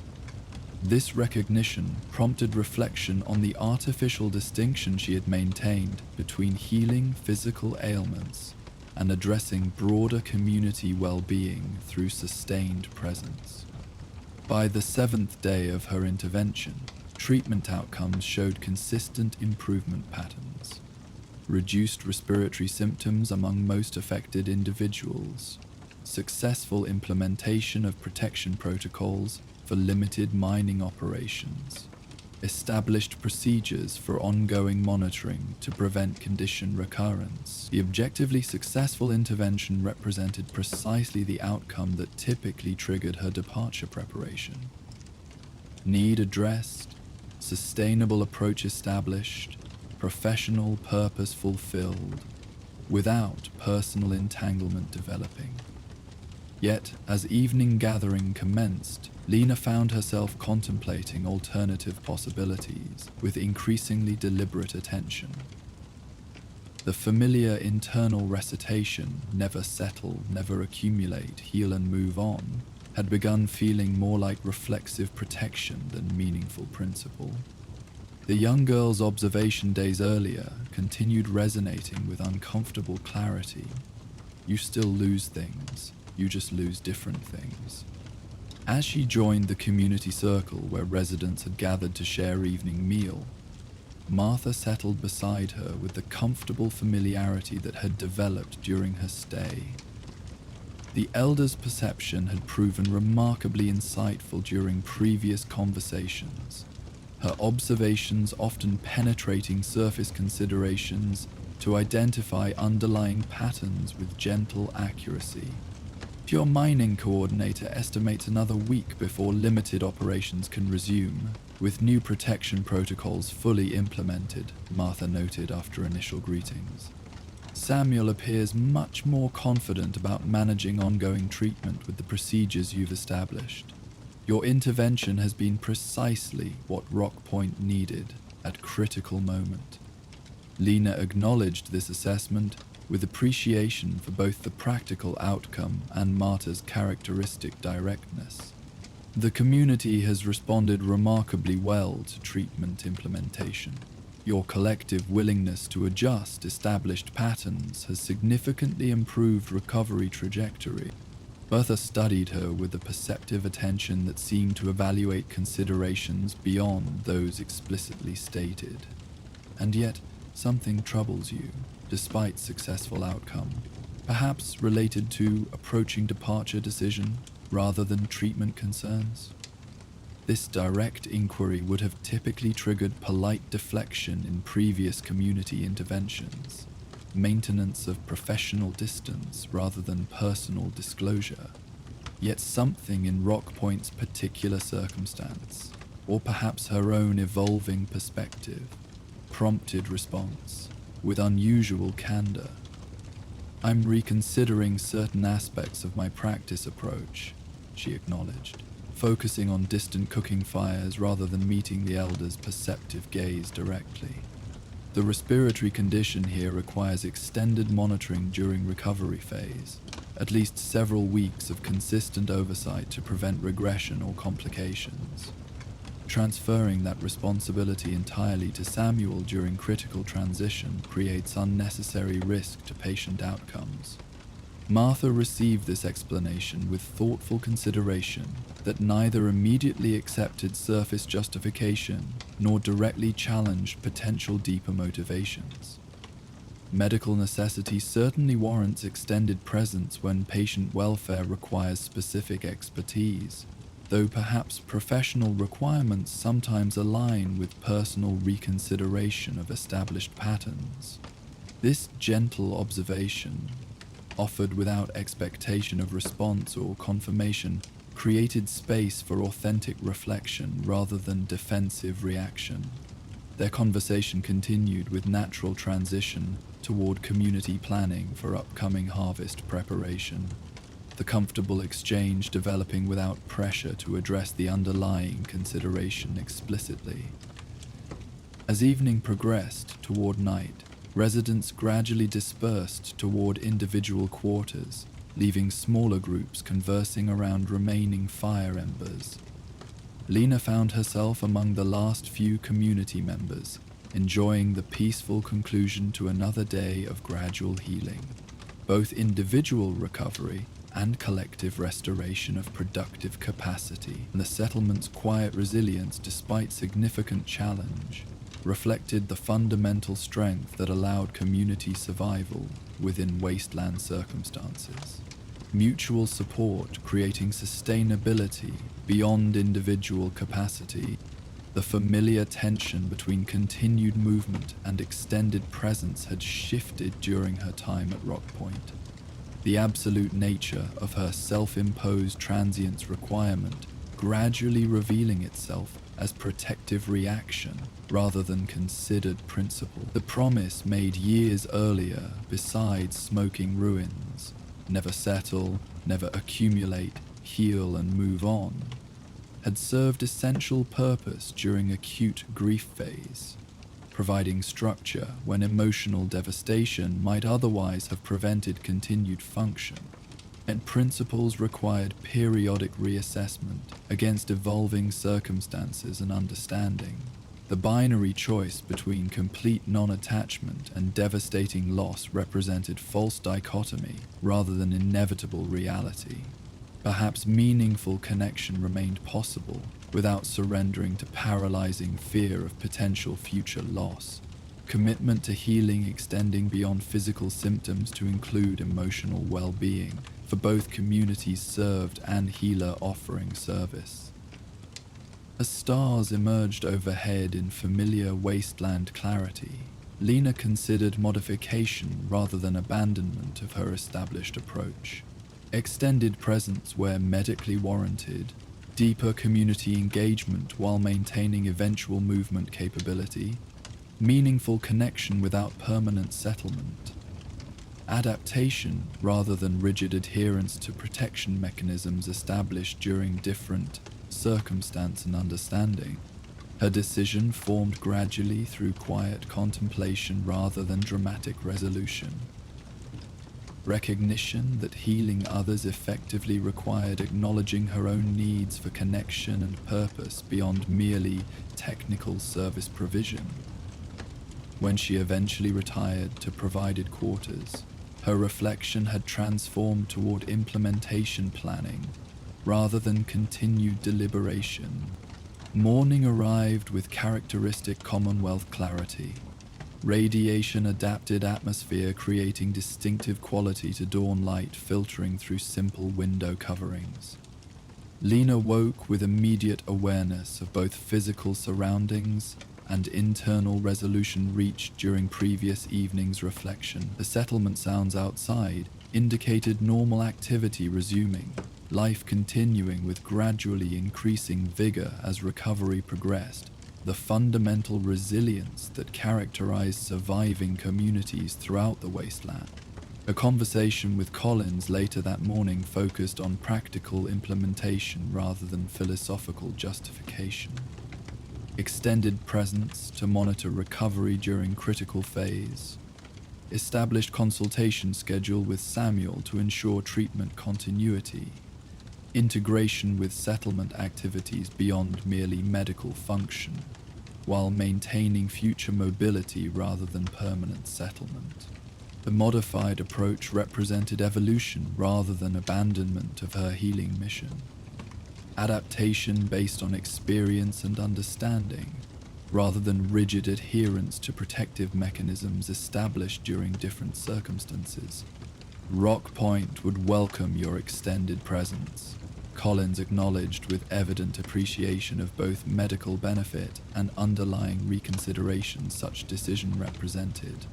Your expertise provides significant advantage during our recovery and future preventative implementation. Whatever duration proves appropriate to both community needs and your professional assessment will be considered valuable contribution. This balanced acceptance, neither presuming permanent integration nor limiting potential development, provided ideal foundation for Lena's modified approach. As she resumed patient examinations that morning, her focus remained on immediate treatment needs while acknowledging potential for deeper healing through extended presence, both for the community she served and within her own carefully protected emotional landscape. The promise remained, to heal where needed, to maintain mobility rather than permanent settlement, to honor the memory of what had been lost through continued service rather than withdrawal. Yet its implementation had evolved toward balance rather than rigid protection, connection without complete vulnerability, presence without permanent attachment, meaningful engagement without surrendering capacity for eventual movement when circumstance warranted. As Lena continued her morning rounds through Rock Point's gradually healing community, elsewhere in the Commonwealth, another form of preservation unfolded beneath the same sunlight. a ghoulified pilgrim with weathered features and gentle hands carefully removed centuries of dust from a forgotten roadside chapel, revealing colors and symbols that had once brought comfort to those seeking meaning amid uncertainty. While Lena redefined her healing vow in the mining settlement, our next tale beckons from the patient restoration of forgotten faith. Join us for the Desert Wanderer. The Mojave stretched toward the horizon in waves of amber and gold, its vast expanse shimmering beneath the afternoon sun.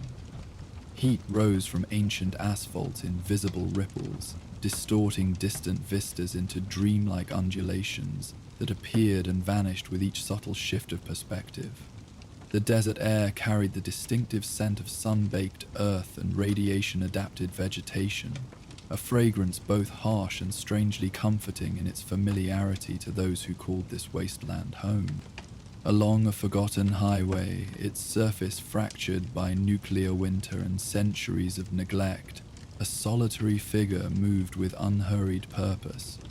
Unlike the frantic energy that characterized most wasteland travelers, always watching, always ready for threat, this wanderer maintained steady, almost meditative pace. A wide-brimmed hat provided shade for features that revealed the distinctive appearance of a ghoul who had witnessed the world both before and after atomic fire had transformed it forever. Beside him walked a two-headed Brahmin, its twin faces occasionally turning in different directions, as though perpetually disagreeing about which potential threat deserved more attention. The animal pulled a small cart with patient resignation, wheels creating parallel tracks in dust undisturbed for decades before their passing. The cart bore modest load, weatherproofed containers secured with careful attention, their contents apparently warranting greater protection than typically afforded to mere survival supplies in wasteland journeys. Matias had been walking the Mojave paths for longer than most humans managed to survive in total. His ghoulification had occurred during those chaotic first years after the bombs, transforming him physically while leaving his mind remarkably intact. Compared to many who suffered similar radiation exposure, his weathered features bore the distinctive patterns of necrotic tissue that marked all ghouls, yet maintained expressions of gentle thoughtfulness, rarely associated with their kind by prejudiced wasteland communities. "Another mile or so, Delilah," he addressed the Brahmin with the casual familiarity of long companionship. His voice carried the distinctive raspy quality common to ghouls, yet maintained melodic cadence that suggested education and thoughtful articulation. "The chapel should appear just beyond that ridge, if my memory serves correctly." And the Brahmin offered no response beyond continued steady progress, both heads occasionally lowering to investigate particularly hardy vegetation growing alongside the highway's remains. Their relationship had developed over 15 years of shared travel, the animal having joined his journey as a half-starved calf, abandoned during Raider attack on a caravan, now grown into sturdy companion, whose presence alleviated the solitude of desert passages. Matias's self-pointed mission had begun almost accidentally, a moment of impulse while seeking shelter during radiation storm nearly 40 years earlier. The small roadside chapel had offered protection from immediate danger, its concrete construction having weathered nuclear devastation with surprising resilience. Within its shelter, he had found himself drawn to the faded imagery adorning walls and ceiling, religious iconography nearly obliterated by time, yet still conveying whispered meaning to those willing to see beyond surface deterioration. When the storm passed, he found himself unable to simply walk away. Instead, he had spent 3 days carefully cleaning accumulated dust from what remained of a mural depicting figures gathered in communal celebration. Something in this act of preservation had awakened purpose beyond mere survival, connection to what humanity had valued beyond physical necessity, the shared meanings that had bound communities together before atomic fire had scattered them into desperate individualism. In the decades since, this purpose had expanded into dedicated pilgrimage, traveling between forgotten houses of worship throughout the Mojave, cleaning and preserving what remained of humanity's spiritual expressions. His cart contained carefully collected materials gathered during these journeys, restoration supplies salvaged from abandoned art stores and museums, reference books documenting religious practices and iconography, journals recording his observations and preservation efforts. The ridge revealed itself as Matias approached, its gentle elevation offering natural vantage across surrounding desert expanse. As he guided Delilah along the gradually ascending path, anticipation built with familiar rhythm, the quiet excitement of discovering whether another spiritual waypoint had survived the decades since his last passage through this territory. Many such sites had collapsed entirely between visits, returning to dust under relentless desert conditions. Others had been claimed by Wasteland factions, their original purpose subsumed beneath more pragmatic or violent repurposing. As they crested the ridge, the chapel came into view below, a simple structure of whitewashed concrete standing in solitary dignity amid surrounding desolation. Its walls, once pristine, now bore the patina of nuclear aftermath and subsequent neglect, yet remained structurally sound. Most remarkable was the intact stained glass window still positioned above the entrance, a circular design depicting stylized sun whose colored fragments created kaleidoscopic patterns across the interior when light struck at particular angles. Still standing, Matias observed with quiet satisfaction, and relatively undisturbed from appearance. We chose well in reinforcing the roof supports during our last visit. The descent toward the chapel proceeded with mindful attention to the cart's stability on uneven terrain. As they drew closer, details emerged with greater clarity, the wooden door hanging slightly askew on ancient hinges, desert plants finding purchase in small fractures along foundation edges, faded lettering above the entrance that had once identified the denomination, but now presented only fragmentary identification. Upon reaching the chapel's modest courtyard, Matias guided Delilah toward a withered tree that provided nominal shade, sufficient for Brahman comfort during his initial assessment of the site.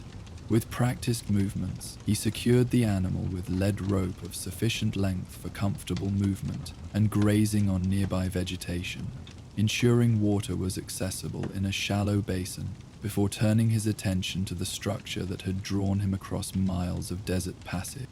The chapel's entrance offered momentary resistance, hinges protesting with metallic complaint before yielding to gentle persistence.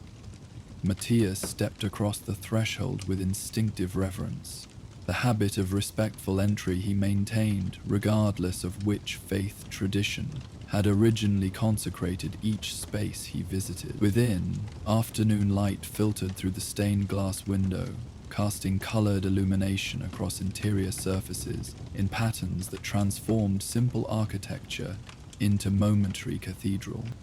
Dust lay thick across all surfaces, evidence of years passing since his previous restoration efforts. Yet beneath this temporary shroud, the fundamental elements remained intact. Simple wooden pews arranged in symmetrical rows, a modest altar platform positioned beneath the eastern wall, and, most importantly, the mural he had partially restored during previous visits, still adorning the wall behind the altar space. "Hello, old friend," he greeted the space with genuine warmth. "Time has been relatively kind since our last meeting." His initial assessment confirmed favorable conditions for extended restoration work, Structural integrity maintained despite cosmetic deterioration. No evidence of creature infestation or human vandalism. Water damage limited to minor staining along western wall, where roof had developed small breach. Such preservation represented uncommon fortune in wasteland conditions, where abandoned structures typically surrendered to entropy with more comprehensive consequences. With assessment complete, Matias returned to Delilah and their cart of supplies. The approaching evening would require establishing proper camp before darkness claimed the desert. Practical considerations never entirely absent, despite his spiritual focus. With efficient movements born from countless similar preparations, he unloaded necessary items from the cart. A simple tent positioned near the chapel's eastern wall, where morning sun would provide natural awakening. Cooking equipment arranged around a small fire pit, constructed with stones to minimize visible light. Bedroll and personal items organized for convenient access during night hours. As twilight gradually claimed the landscape, transforming harsh Mojave terrain into softer silhouettes against deepening sky, Matias prepared modest evening meal, Instamash reconstituted with purified water, supplemented with preserved Brahmin jerky and radiation-free desert fruit collected during the day's journey. He shared portions with Delilah, whose twin heads consumed their rations with synchronized movements that suggested singular appreciation despite dual consumption. Their meal complete and camp properly secured, Matias returned to the chapel as true darkness settled across the wasteland. Battery-powered lantern provided gentle illumination within the sacred space, its light carefully positioned to avoid direct exposure to fragile pigments remaining on wall surfaces. From specialized compartments in his cart, he retrieved the journals documenting his previous restoration efforts at this location. Handwritten records maintaining continuity between visits separated by years or sometimes decades. Last substantial work completed approximately 12 years ago, he read from neat script, covering pages yellowed with age but preserved with careful attention. Eastern wall mural revealed figures engaged in ceremony of shared communion. Artistic style suggests late serial syncretic tradition, combining elements from multiple pre-war religious practices into unified symbolic representation.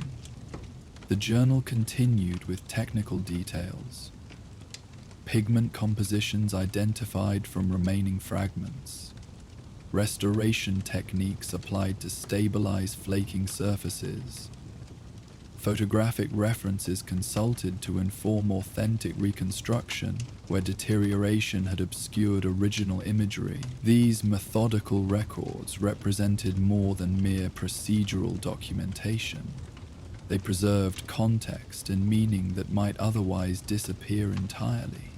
Connections to what humanity had valued beyond mere survival. Matias spent several hours reviewing these materials by lantern light, refamiliarizing himself with the chapel's particular significance before sleep claimed him. His restoration approach emphasized careful preparation before physical intervention.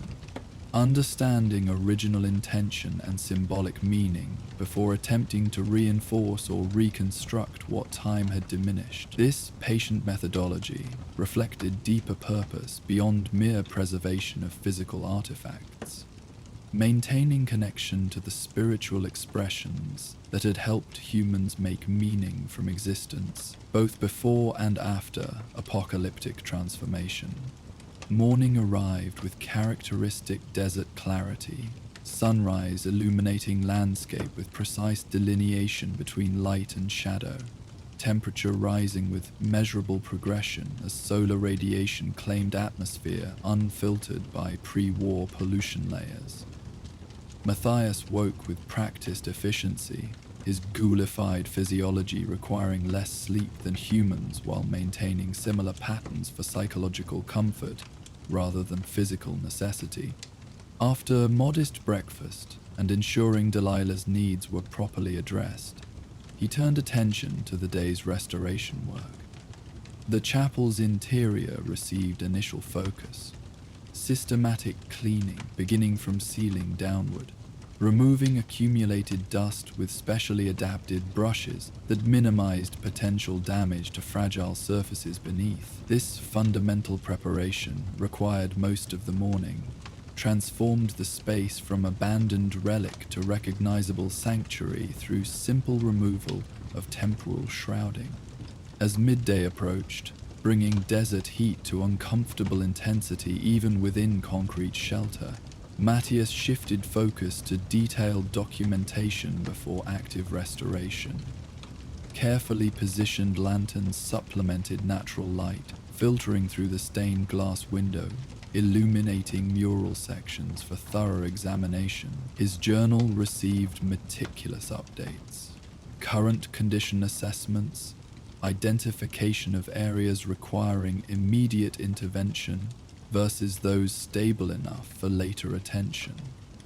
Sketches capturing existing imagery before any restoration might inadvertently alter original characteristics. The central figure appears to be offering some kind of documentation to gathered assembly, he noted while studying the mural's focal point. Artistic style suggests representation rather than literal portrayal, symbolic communication rather than historical recording. Facial features indicate benevolent authority figure rather than threatening power dynamic. This interpretive assessment accompanied technical documentation, creating holistic record that preserved both physical characteristics and potential meaning. Throughout this process, Matias occasionally referenced books carried in his collection, preserved texts discussing religious iconography, architectural guides identifying stylistic periods, historical records documenting faith practices from different regions before global conflict had transformed cultural landscapes alongside physical ones. The afternoon progressed with methodical attention to preparation for actual restoration work planned for subsequent days.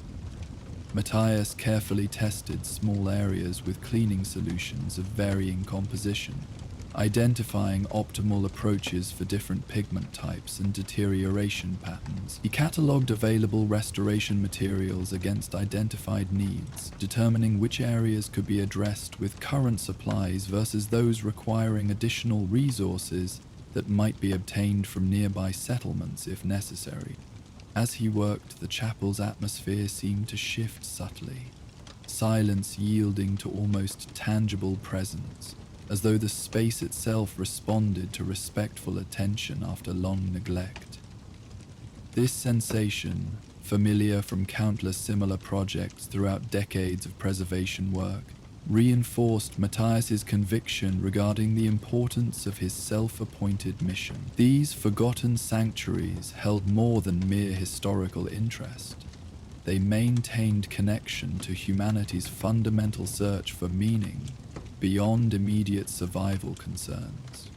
Evening approached with gradual transformation of light quality, afternoon harshness yielding to softer golden illumination that filtered through the stained glass window with particular beauty.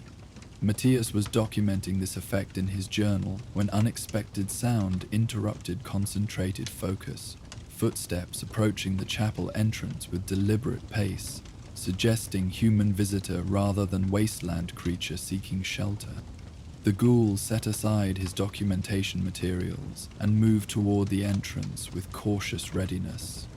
Wasteland survival instincts never entirely absent despite his peaceful purpose. The chapel's door opened before he reached it, admitting slender figure silhouetted against late afternoon light. A young woman, perhaps in her mid-20s, stood framed in the doorway, her appearance suggesting wasteland travel experience rather than raider aggression. Practical clothing selected for protection and utility. Modest pack balanced across shoulders with weight distribution indicating careful organization. Observant posture reflecting awareness without immediate hostile intent. "Hello," she called into the chapel's dimness, voice indicating uncertainty rather than challenge. I saw light reflecting from the window. Is someone... Her question faltered as Matias became visible within the interior shadows. The distinctive appearance of a ghoul, clearly not what she had expected to encounter. "You're welcome to enter," he offered calmly, recognizing the momentary hesitation typical when humans encountered his kind in unexpected circumstances. "This sanctuary remains open to all seeking peaceful shelter, as it was before the war." The young woman's initial surprise yielded to cautious curiosity rather than fearful withdrawal. After brief assessment, she stepped fully inside, allowing the door to close behind her. "Thank you. I wasn't expecting to find anyone here, especially not..." She gestured vaguely toward the restoration materials visible nearby. "Whatever this is." "Preservation work," Matias explained, maintaining comfortable distance to avoid causing unnecessary discomfort, despite her relatively accepting response to his appearance. "I restore and document these forgotten places of worship when possible." This chapel has survived with remarkable resilience compared to many similar structures throughout the Mojave. His visitor studied the interior with evident interest, attention drawn to the partially revealed mural along the eastern wall, where afternoon light illuminated sections he had carefully cleaned earlier. "I've been documenting pre-war religious practices for the followers' historical archive," she offered, explanation emerging as introduction rather than defensive justification. "My name is Maya. I record wasteland traditions before they disappear completely." This stated purpose created immediate connection, beyond unexpected encounter between traveler and ghoul. Matias felt momentary surprise at discovering shared preservation interest, despite vastly different approaches and backgrounds. "I'm Matias. My efforts focus primarily on physical restoration rather than practice documentation, though my journals include what contextual information I've gathered about each location's particular traditions." Their conversation developed with increasing comfort as initial wariness yielded to mutual recognition of complementary purpose. Maya explained her work with the followers of the apocalypse, traveling throughout the Mojave recording surviving religious practices, interviewing community elders about rituals maintained since the war, documenting how spiritual traditions had adapted to post-apocalyptic circumstances while maintaining connection to pre-war foundation. "Most settlements have developed some form of communal spiritual expression," she noted, as they examined the chapel's mural together, Matias having offered lantern illumination for better visibility as evening light faded. "Some maintain recognizable connections to pre-war religions. Others have created entirely new frameworks for understanding existence within wasteland conditions. The consistency across these varied expressions suggests fundamental human need for meaning beyond mere survival." Matias nodded with evident appreciation for this observation that aligned with his own conclusions developed across decades of preservation work. "The physical structures I restore represent more than historical artifacts. They provided spaces where communities confronted existence's fundamental questions together, rather than in isolation. Even when original practices have been forgotten, these sanctuaries offered collective shelter for humanity's spiritual questioning. Their shared examination of the mural revealed details neither might have identified alone. Maya's academic knowledge of religious symbolism complementing Matias's extensive practical experience with similar artistic expressions throughout the region. Together they began identifying elements suggesting this particular chapel had housed what Maya termed late-period syncretic practice. Spiritual tradition emerging shortly before the war that combined elements from multiple religious frameworks into unified approach, emphasizing commonality rather than differentiation. These symbols along the border incorporate elements from at least 3 distinct pre-war religions, she observed, indicating patterns previously obscured by accumulated dust before Matias's cleaning efforts. The arrangement suggests deliberate integration rather than confused amalgamation, thoughtful synthesis rather than random combination. As their examination continued into evening hours, Matias shared modest meal preparations with his unexpected visitor. Hospitality offered and accepted with the straightforward appreciation typical in wasteland interactions, where shared resources represented meaningful connection beyond mere physical sustenance. Their conversation continued throughout this improvised communion, each contributing knowledge from their respective preservation approaches, while discovering unexpected connections between seemingly separate efforts. Maya had brought recording equipment, a carefully maintained holotape recorder salvaged from pre-war technology and maintained through meticulous followers engineering. With Matias's permission, she documented their observations about the chapel's particular characteristics and significance, creating record that would join followers' historical archives alongside similar documentation from throughout the region. Most of my interviews capture oral traditions, she explained while adjusting the recorder's settings with practiced precision.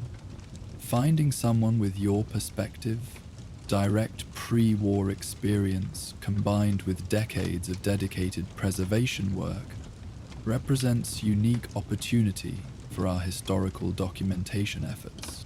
Matias accepted this invitation to share his knowledge with measured consideration rather than immediate agreement. As a ghoul who had maintained his faculties throughout centuries of post-war existence, he had learned caution regarding personal history disclosure. Too many humans responded with suspicion or outright hostility when confronted with the reality of his extended lifespan and direct memories of the world before atomic transformation. Yet something in Maya's approach, her evident commitment to preservation without exploitation, respect for varied traditions without hierarchical judgment, encouraged greater openness than he typically allowed himself with human travelers. As evening deepened around the chapel, he found himself sharing selected recollections from before the war, focusing particularly on how various religious communities had responded to escalating global tensions before final conflict had transformed existence for all. Many congregations transformed their sanctuaries into community support centers during those final months, he recalled, voice carrying the distinctive texture of ghoul physiology, yet maintaining dignified articulation. Eating theological differences became increasingly irrelevant as practical compassion took precedence. This chapel likely represents one such transformation. Spiritual community adapting to immediate human needs while maintaining connection to transcendent perspectives that provided context beyond crisis circumstances. Maya recorded these observations with evident appreciation, occasionally asking clarifying questions that demonstrated genuine interest in understanding, rather than merely collecting information. Their conversation expanded beyond the specific chapel to broader considerations about humanity's spiritual resilience throughout apocalyptic transformation, how communities had maintained connection to meaning despite circumstances that might reasonably have reduced existence to mere survival concerns.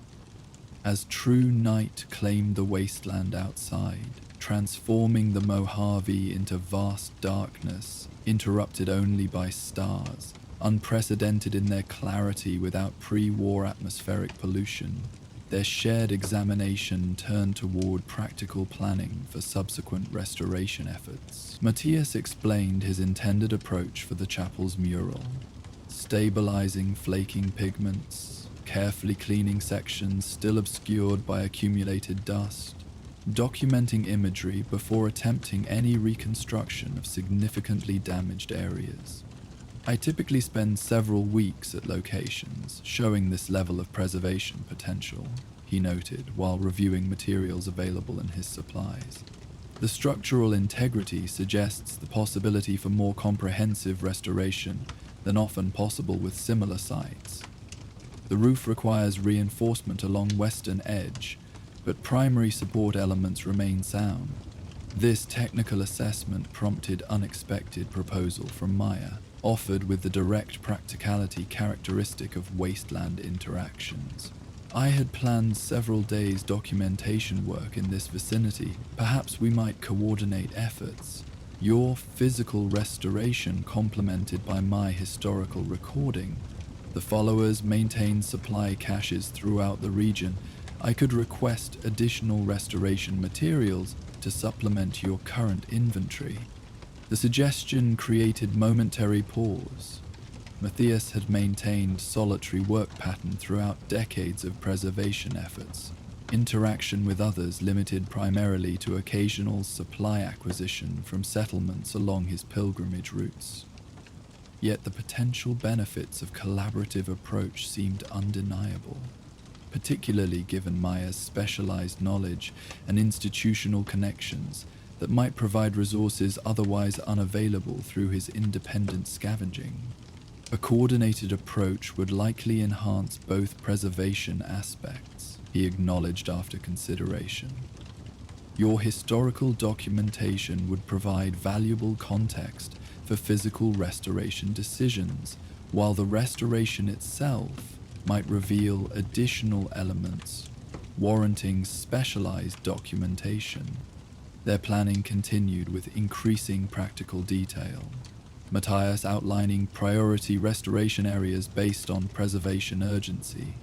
Maya identifying documentation approaches that would capture maximum information without interfering with physical work requirements. By the time fatigue suggested reasonable conclusion to their evening's collaboration, framework had been established for complementary efforts that would commence with morning light. Maya established her own modest camp near Matias's existing site, their proximity reflecting practical security considerations rather than immediate trust development. Wasteland wisdom never entirely absent, despite shared purposeful connection. As darkness claimed the landscape completely, the chapel stood in silent witness to this unexpected alliance between ghoul preserver and human historian, each approaching spiritual legacy from different perspective, yet finding common ground in valuing what might otherwise be surrendered to wasteland entropy. Morning arrived with characteristic Mojave clarity, sunrise illuminating landscape with precise delineation between light and shadow, temperature rising with measurable progression as radiation claimed atmosphere, unfiltered by pre-war pollution layers. Both travelers woke with their respective practiced efficiency, morning routines completed with minimal disruption to established patterns despite newfound collaborative intention. After modest breakfast and ensuring Delilah received appropriate attention, they began their coordinated preservation efforts, with systematic approach developed during previous evening's planning. Matias focused on physical restoration, preparation, establishing proper lighting for detailed work, arranging specialized tools and materials for efficient access during procedures, continuing systematic cleaning of surfaces still obscured by accumulated dust and debris. Meanwhile, Maya established comprehensive documentation baseline, photographing current condition with carefully maintained camera, recording detailed verbal descriptions of visible imagery and architectural elements, creating measured sketches to supplement visual records. Her approach reflected followers' methodical preservation philosophy, capturing maximum information before any intervention might alter original characteristics, creating records that would maintain knowledge even if physical structures eventually succumbed to wasteland conditions. Their parallel work proceeded with surprisingly comfortable rhythm throughout morning hours, occasional consultation maintaining coordination without unnecessary disruption to individual focus areas. By midday, Matias had completed preparation for active restoration of the mural's central section, while Maya had established comprehensive documentation of the chapel's current condition, creating foundation for recording preservation process alongside resulting improvements. As desert heat reached uncomfortable intensity, they paused for modest meal and necessary hydration. Their conversation during this break reflected developing collaborative comfort, discussion focusing primarily on technical considerations and shared observations, rather than personal disclosure, yet demonstrating increasing trust in respective expertise and genuine appreciation for complementary knowledge. The pigment composition suggests local adaptation of traditional techniques, Matias noted while reviewing material testing results from morning examination. Certain color elements appear derived from desert mineral sources rather than standard pre-war art supplies, indicating community continued creative expression despite supply limitations during transitional period before full collapse. Maya recorded this observation with evident interest, connecting technical detail to broader historical patterns documented in followers' archives. Similar adaptations appear in other regional spiritual expressions from early post-war period. Communities maintained ritual practices through innovative material substitution when traditional supplies became unavailable. The persistence suggests importance beyond mere decoration, meaningful connection worth considerable effort despite survival challenges. As afternoon allowed resumption of active work, their coordination developed further refinement. Matias beginning careful cleaning of mural sections using techniques established through morning testing. Maya documenting each stage of the process while simultaneously recording exposed imagery as accumulated grime yielded to patient restoration efforts. This methodical progression revealed increasing detail within the chapel's central artistic expression. Figures engaged in communal gathering around central figure whose significance became gradually clearer as surrounding context emerged from obscurity. The architectural elements in the background suggest intentional blending of multiple worship traditions, Maya observed as particularly significant section became visible beneath Matias's careful ministrations. These structural components wouldn't have coexisted in actual building. They represent symbolic integration rather than physical reality. Matias nodded agreement while maintaining focused attention on delicate cleaning procedure. Many late Parisian spiritual expressions emphasized unified human experience beneath superficial doctrinal differences. As global tensions escalated before the war, some communities deliberately transcended traditional boundaries that had previously maintained separation between different faith traditions. Their collaborative examination continued, revealing additional evidence supporting this interpretation. Symbolic elements from diverse spiritual frameworks arranged in complementary rather than competitive composition. Textual fragments suggesting universal ethical principles rather than exclusive theological claims.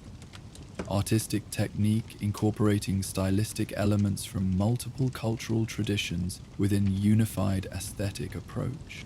The most significant discovery emerged late afternoon when Matias's careful cleaning revealed previously obscured section beneath decades of accumulated dust and environmental residue.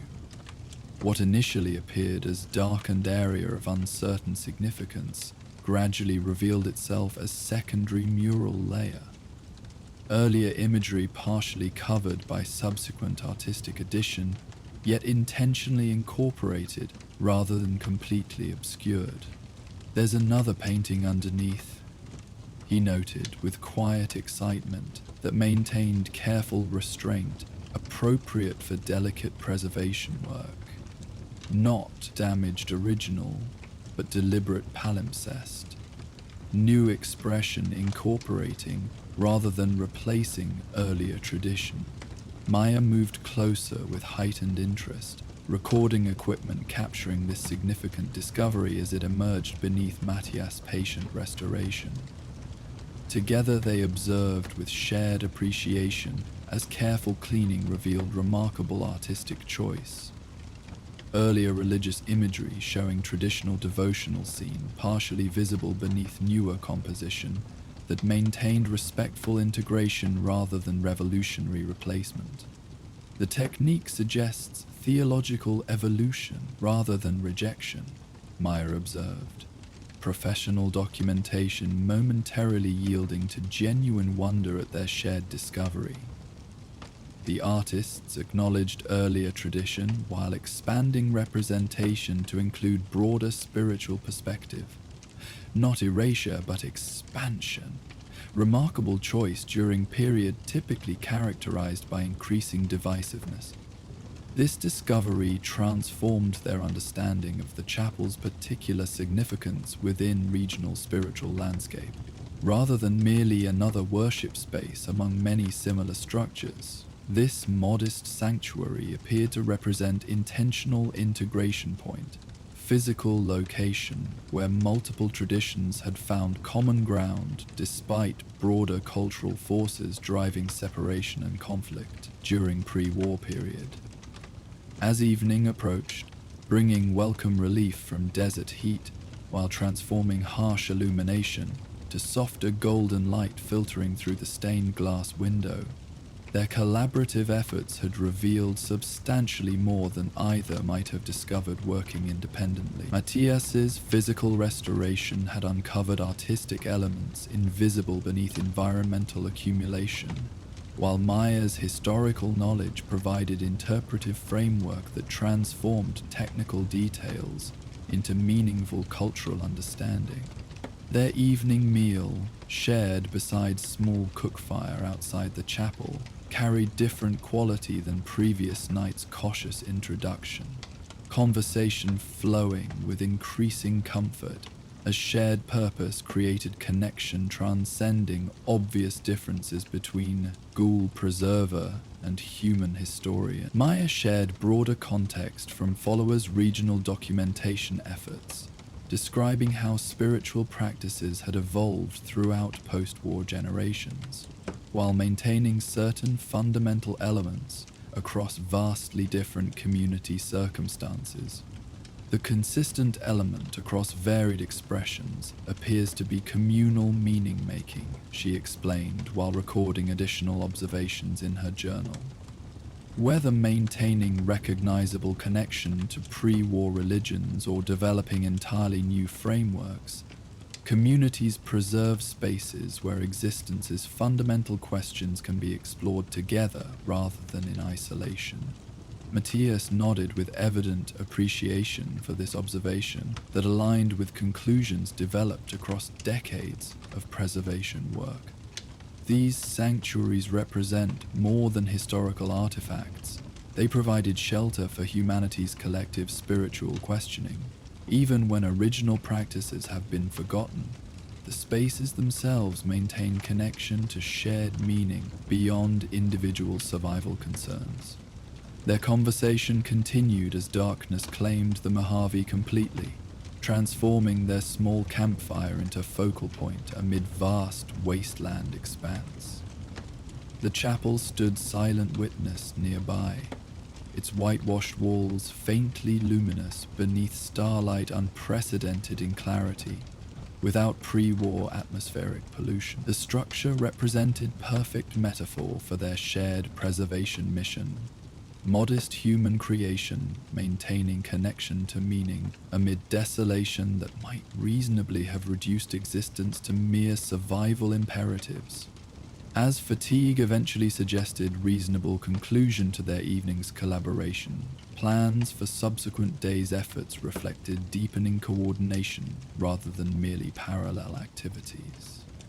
Matias would continue physical restoration of newly discovered palimpsest section, while Maya would research similar artistic techniques documented in followers' archives to provide additional interpretive context. Their combined approach promised more comprehensive preservation than either might have accomplished independently.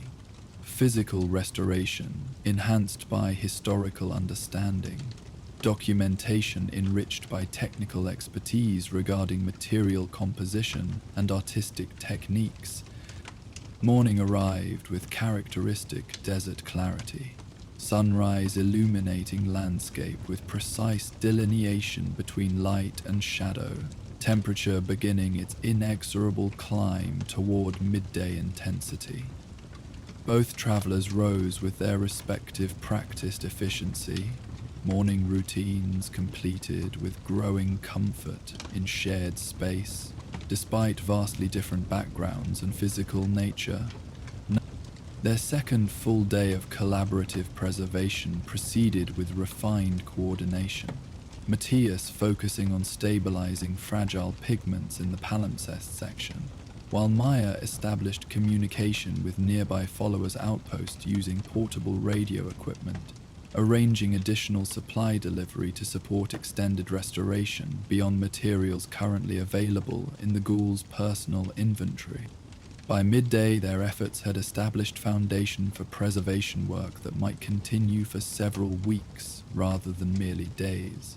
Structural assessment, identifying priority reinforcement needs to ensure chapel's continued survival against desert conditions.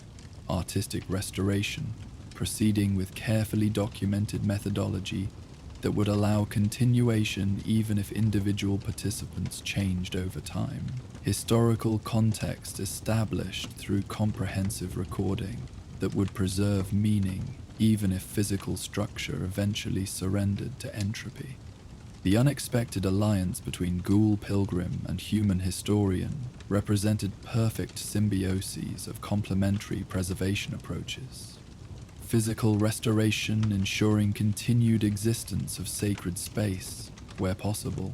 Comprehensive documentation maintaining connection to meaning, even when material preservation proved impossible. Together they had transformed what might have been merely another waypoint in respective solitary journeys into collaborative effort transcending individual limitations. As they continued working through afternoon hours, the chapel seemed to respond to their attentive care, atmosphere shifting from abandoned relic to revitalized sanctuary, where meaning remained accessible despite centuries of neglect and apocalyptic transformation. The stained glass window cast colored illumination across their preservation efforts, creating momentary cathedral from modest structure through simple interaction between light and intentional human creation. While Matias and Maya continued their restoration of forgotten faith in the Mojave Chapel, elsewhere in the Commonwealth another journey of healing unfolded beneath different skies. A former raider with weathered features and a journal filled with dual columns, past wrongs and attempted amends, approached a struggling settlement where withered crops reflected more than merely physical deprivation. As the ghoul restorer and historian carefully revealed hidden murals beneath desert dust, our next tale beckons from fields where spiritual defeat had taken root alongside failing harvests. Join us for the path of light.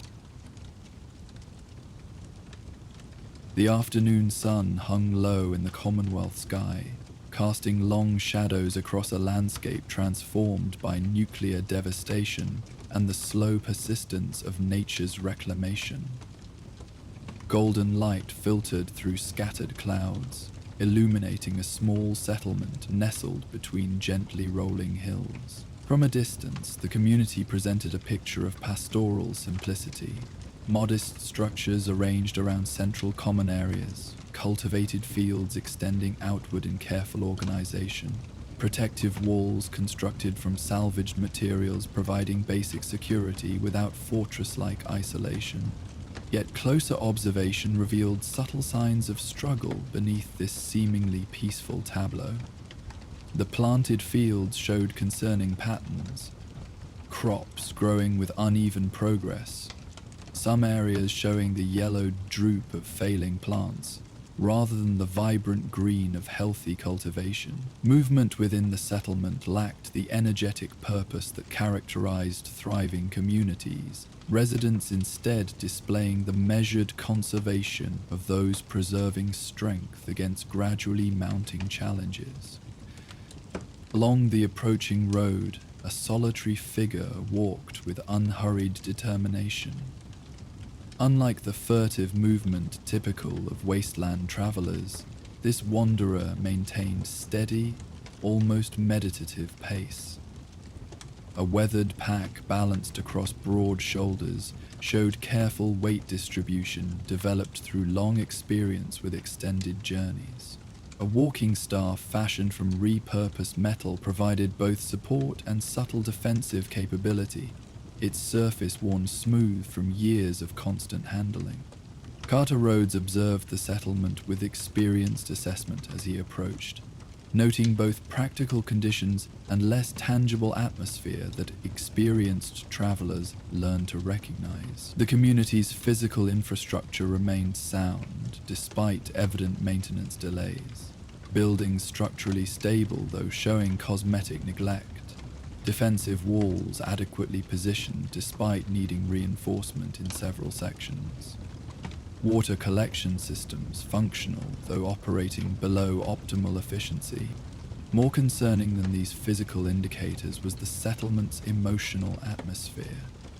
An almost palpable weariness that transcended normal wasteland caution. Residents moved between tasks with mechanical obligation rather than purposeful engagement. Conversations occurred in muted tones, without the occasional laughter that typically punctuated even challenging wasteland existence. Children played subdued games, lacking the spontaneous energy characteristic of youth, even amid difficult circumstances. Despair rather than merely hardship, Carter murmured to himself, recognition born from intimate familiarity with both conditions. The body continues while the spirit falters. This assessment carried no judgment, only compassionate understanding, developed through personal experience with similar circumstances. The leather-bound journal secured at his hip contained extensive documentation of such communities encountered throughout years of wasteland wandering, settlements where physical survival continued despite gradual surrender of the hope and collective purpose necessary for genuine thriving, rather than merely existing. As he reached the settlement's modest entrance, a single guard acknowledged his approach with mechanical vigilance rather than active suspicion. The man's posture suggested duty-bound attention rather than engaged alertness, his expression showing neither welcome nor hostility, merely the blank assessment of someone fulfilling assigned responsibility without personal investment in the outcome. "State your business at Fairfield," the guard instructed, voice carrying professional neutrality without the edge of suspicion that typically characterized wasteland security interactions. Carter lowered his pack with careful movements, maintaining non-threatening posture while responding with direct honesty that experience had proven more effective than elaborate explanation. "I'm a traveler seeking temporary shelter and opportunity to trade skills for basic provisions. I can assist with repairs, field work, or general labor as needed."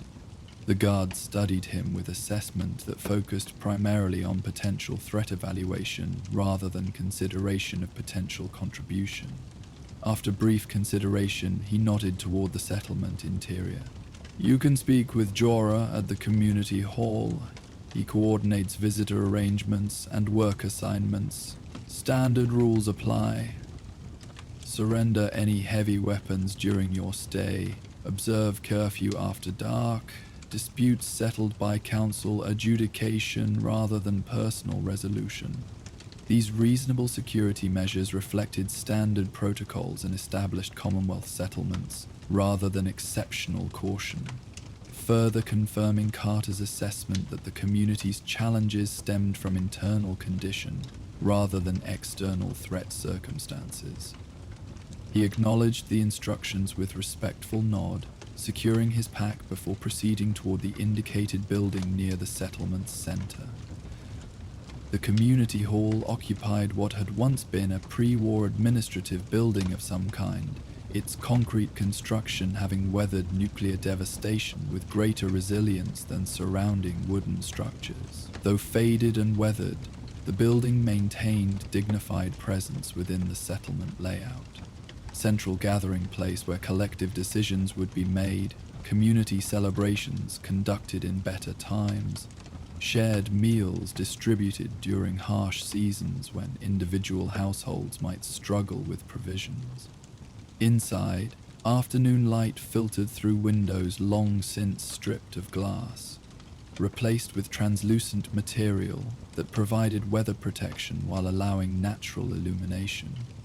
The main room contained simple tables and benches arranged for community gatherings, walls adorned with faded maps showing regional landmarks and trade routes. At the room's far end, a man sat reviewing documents, with the concentrated focus of someone addressing administrative responsibilities, despite limited enthusiasm for the task. "Excuse me," Carter called softly, maintaining respectful distance while announcing his presence. "I was directed to speak with Jorah about visitor arrangements." The man looked up, his expression showing momentary confusion, before shifting to practiced administrative attention. He appeared to be in his late 40s, face bearing the weathered characteristics of wasteland existence, tempered by the reduced exposure of settlement life rather than constant travel. His clothing showed practical durability without excessive reinforcement, suggesting leadership position focused on community coordination rather than defensive operations. "I'm Jorah," he confirmed, setting aside his documents with deliberate care that suggested organized management despite apparent wariness. "The guard mentioned a traveler seeking temporary accommodation. We can provide basic shelter in the common quarters and standard rations in exchange for labor contribution. What skills do you offer?" This direct assessment of potential value reflected standard wasteland pragmatism rather than unique settlement characteristic. Carter had encountered similar evaluation throughout his travels, communities necessarily calculating resource allocation against potential contribution from temporary visitors.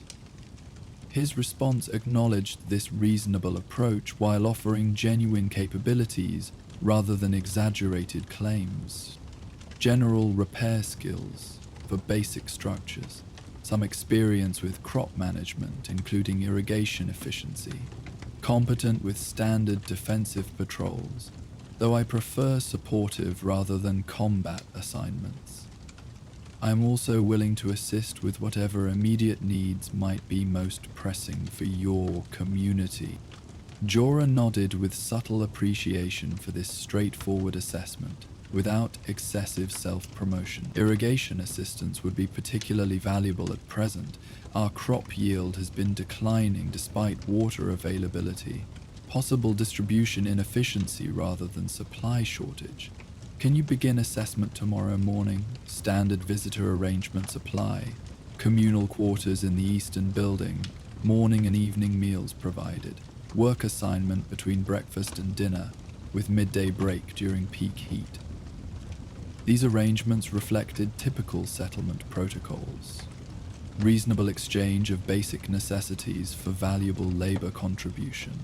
Carter accepted with appropriate appreciation, while maintaining modest expectations, consistent with visitor status, rather than established community member. As their administrative discussion concluded, Jorah provided basic orientation to settlement layout, identifying essential locations like communal dining area, visitor quarters, and washing facilities with efficient precision. As Carter prepared to depart toward assigned accommodations, he noticed Jorah studying him with subtly increased attention, as though reassessing initial impression based on something observed during their interaction.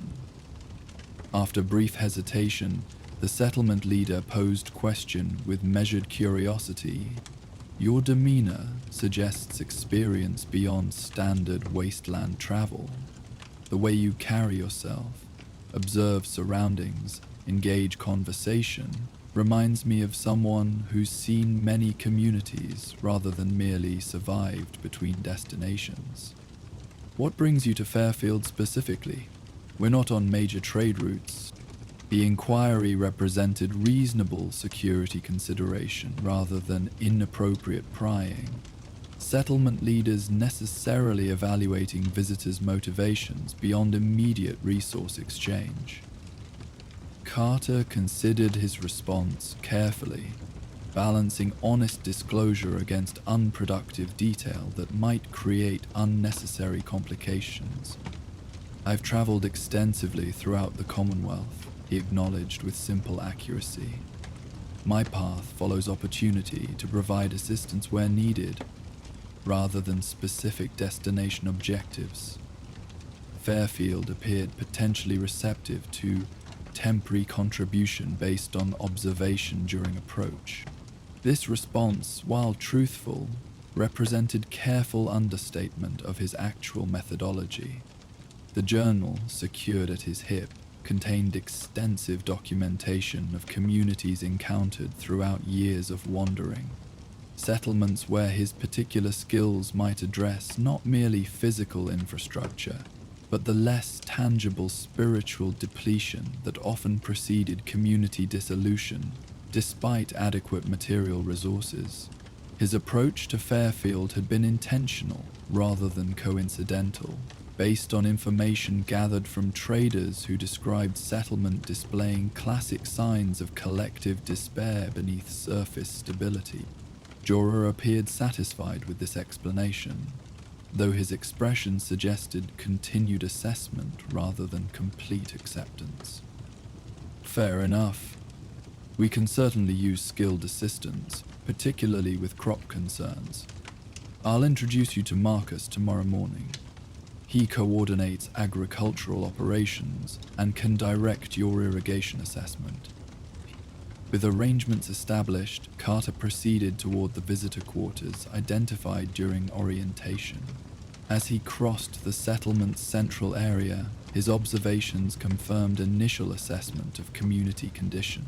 Residents moved with purpose, divorced from engagement. Physical tasks completed with mechanical efficiency while emotional connection remained notably absent.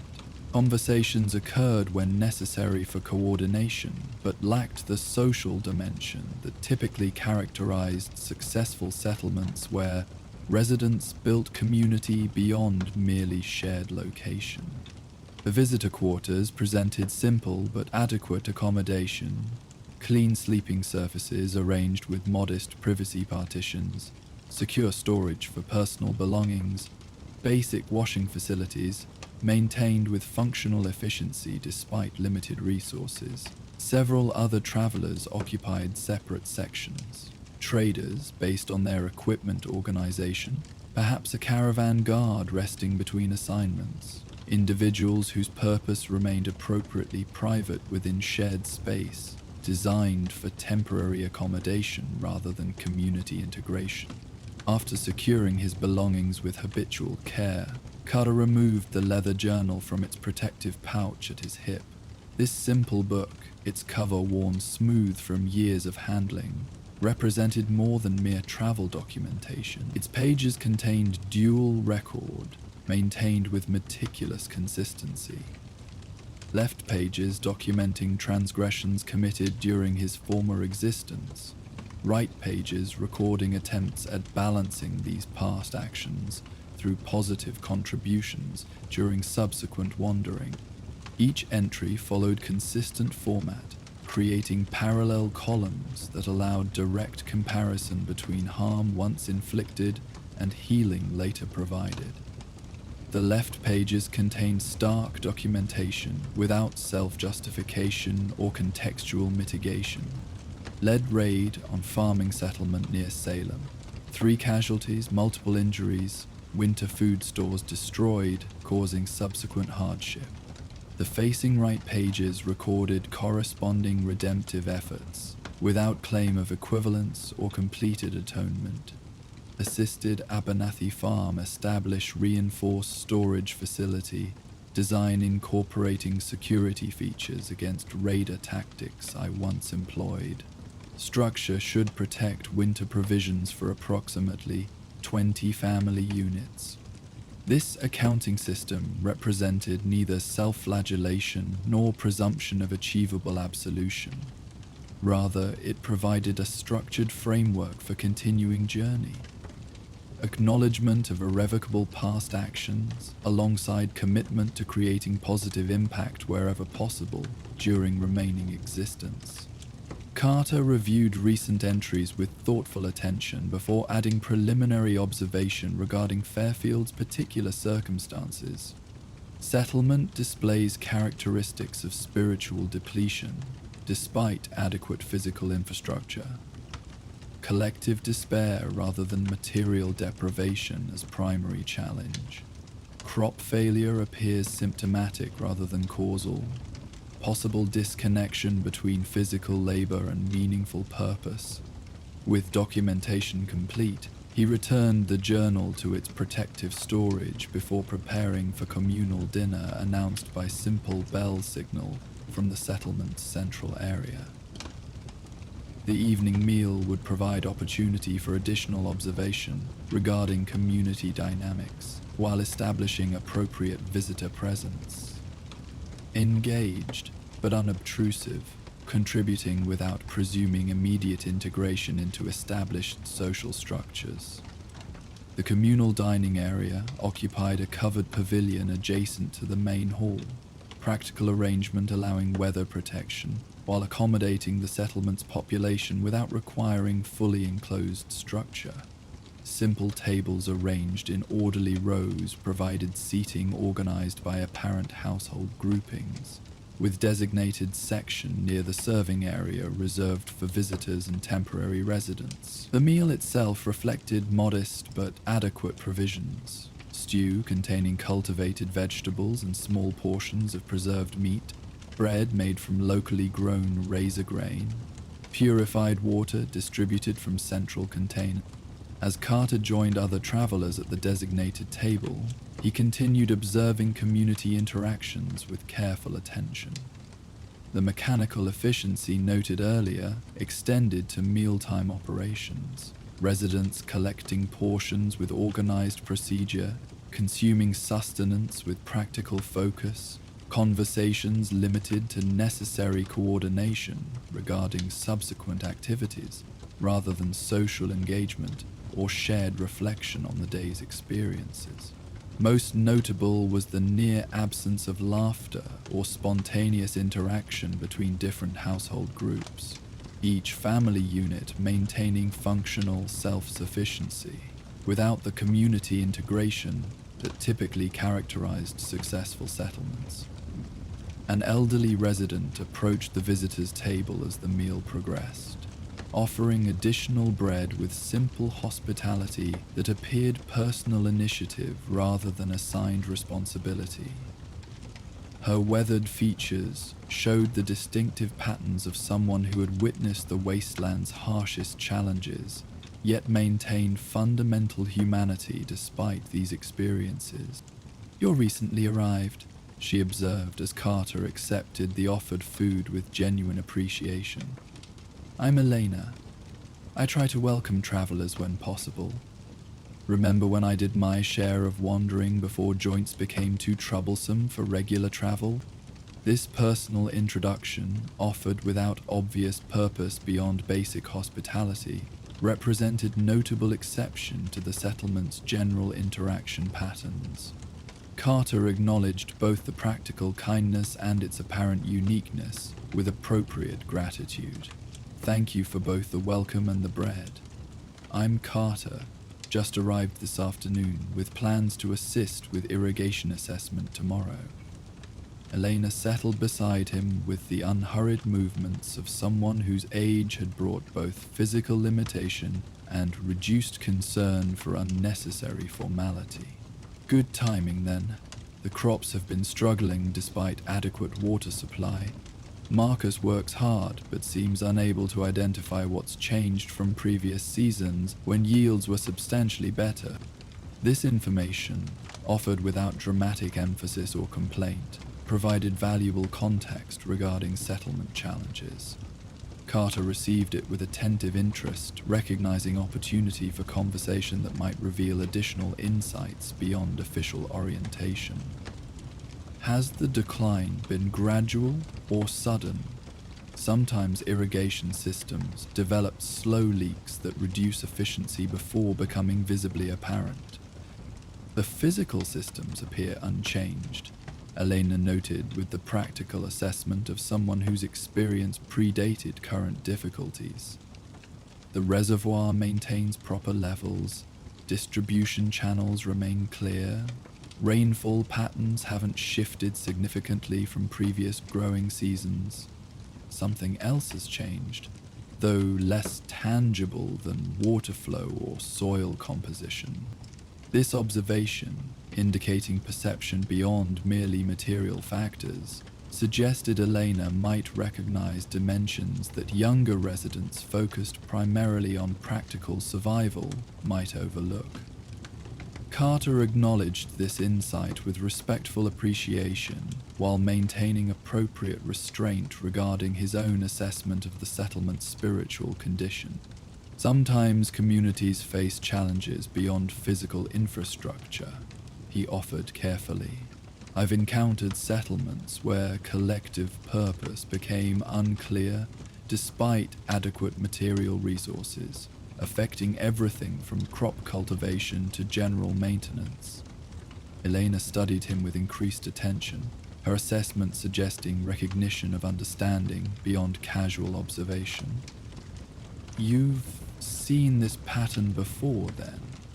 Interesting that you would recognize it so quickly when our own council continues focusing exclusively on material solutions, despite limited results. Their conversation continued with gradually increasing depth as evening progressed around them, other residents completing their meals with efficient haste before departing toward individual dwellings, while Elena remained engaged in thoughtful exchange regarding the settlement's evolution over recent years. She described gradual transition from vibrant community, established with shared purpose, toward current condition, where mechanical function continued despite diminishing collective spirit. It began perhaps 2 years ago, she explained, voice lowered, though surrounding tables had largely emptied. Not dramatic crisis, but subtle shift. Community gatherings became procedural rather than celebratory. Planning discussions focused exclusively on material concerns rather than broader purpose. Decision-making defaulted to pragmatic efficiency, without consideration for meaning beyond survival requirements. This description aligned precisely with patterns Carter had observed in other settlements experiencing similar spiritual depletion. Communities where physical existence continued while meaningful purpose gradually diminished, creating vulnerability more dangerous than material shortage. Such settlements often appeared stable during superficial assessment, while actually approaching critical threshold, where collective cohesion might dissolve despite adequate resources. As their conversation concluded with evening's advancement, Elena offered parting observation with the direct insight characteristic of elders whose experience transcended immediate circumstances. You carry something besides travel supplies, I think. Your eyes have the particular quality of someone who has witnessed both darkness and light with unusual clarity. Perhaps that perspective might offer what technical expertise alone cannot provide. This perceptive assessment, offered without expectation of confirmation or disclosure, suggested Elena recognized dimensions of Carter's purpose beyond the practical assistance he had officially offered. He acknowledged her insight with simple respect, rather than elaborate explanation or defensive denial, understanding that genuine wisdom required neither detailed confession nor complete transparency to recognize essential truth beneath surface presentation. Morning arrived with characteristic Commonwealth clarity.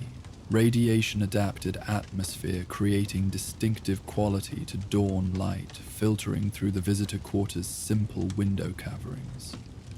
Carter woke with the immediate awareness typical of those accustomed to varied sleeping environments, senses cataloguing surroundings before conscious thought fully engaged. The settlement sounds outside indicated modest activity resuming, life continuing despite underlying challenges, the fundamental resilience that characterized surviving communities throughout the wasteland. After brief morning preparations, he proceeded toward the communal area where breakfast distribution had commenced with the same mechanical efficiency observed during previous evening's meal. Simple porridge supplemented with preserved fruit provided adequate sustenance without excessive resource expenditure. Practical nutrition divorced from communal celebration that might have transformed mere feeding into shared experience in healthier community circumstances. Jorah approached as Carter completed his meal, accompanied by a middle-aged man whose weathered features and practical clothing suggested agricultural focus rather than administrative responsibility. "This is Marcus, our agricultural coordinator," Jorah explained with brief introduction. "He'll show you the irrigation systems and explain current crop challenges. Your assessment would be particularly valuable given our limited progress identifying underlying issues." Marcus acknowledged the introduction with professional courtesy rather than personal engagement. Appropriate respect for potential contribution without premature investment in unproven assistance. His subsequent explanation while guiding Carter toward the cultivation fields reflected similar balance between reasonable cooperation and measured expectations. "We've maintained standard planting rotation appropriate for soil composition," he explained as they walked between carefully arranged cultivation plots. "Irrigation follows established schedule developed over several successful growing seasons. Water testing shows acceptable radiation levels consistently below crop tolerance thresholds. Yet yields have declined approximately 30% compared to previous equivalent growing periods." This concise summary provided essential technical background while confirming initial assessment regarding physical infrastructure versus spiritual condition. Carter listened with genuine attention, while simultaneously observing additional details beyond verbal explanation. Residents working among crops with mechanical obligation rather than engaged care, subtle inconsistencies in maintenance patterns suggesting distributed responsibility without coordinated purpose, individual plot attention reflecting assigned duty completion rather than personal investment in collective outcome. Their systematic inspection of irrigation infrastructure revealed technically sound systems operating with reasonable efficiency, water distribution channels properly maintained, collection reservoirs adequately positioned for gravity-assisted flow, filtration mechanisms functioning according to design parameters. The physical components presented minor improvement opportunities, but nothing explaining significant yield reduction under otherwise favorable conditions.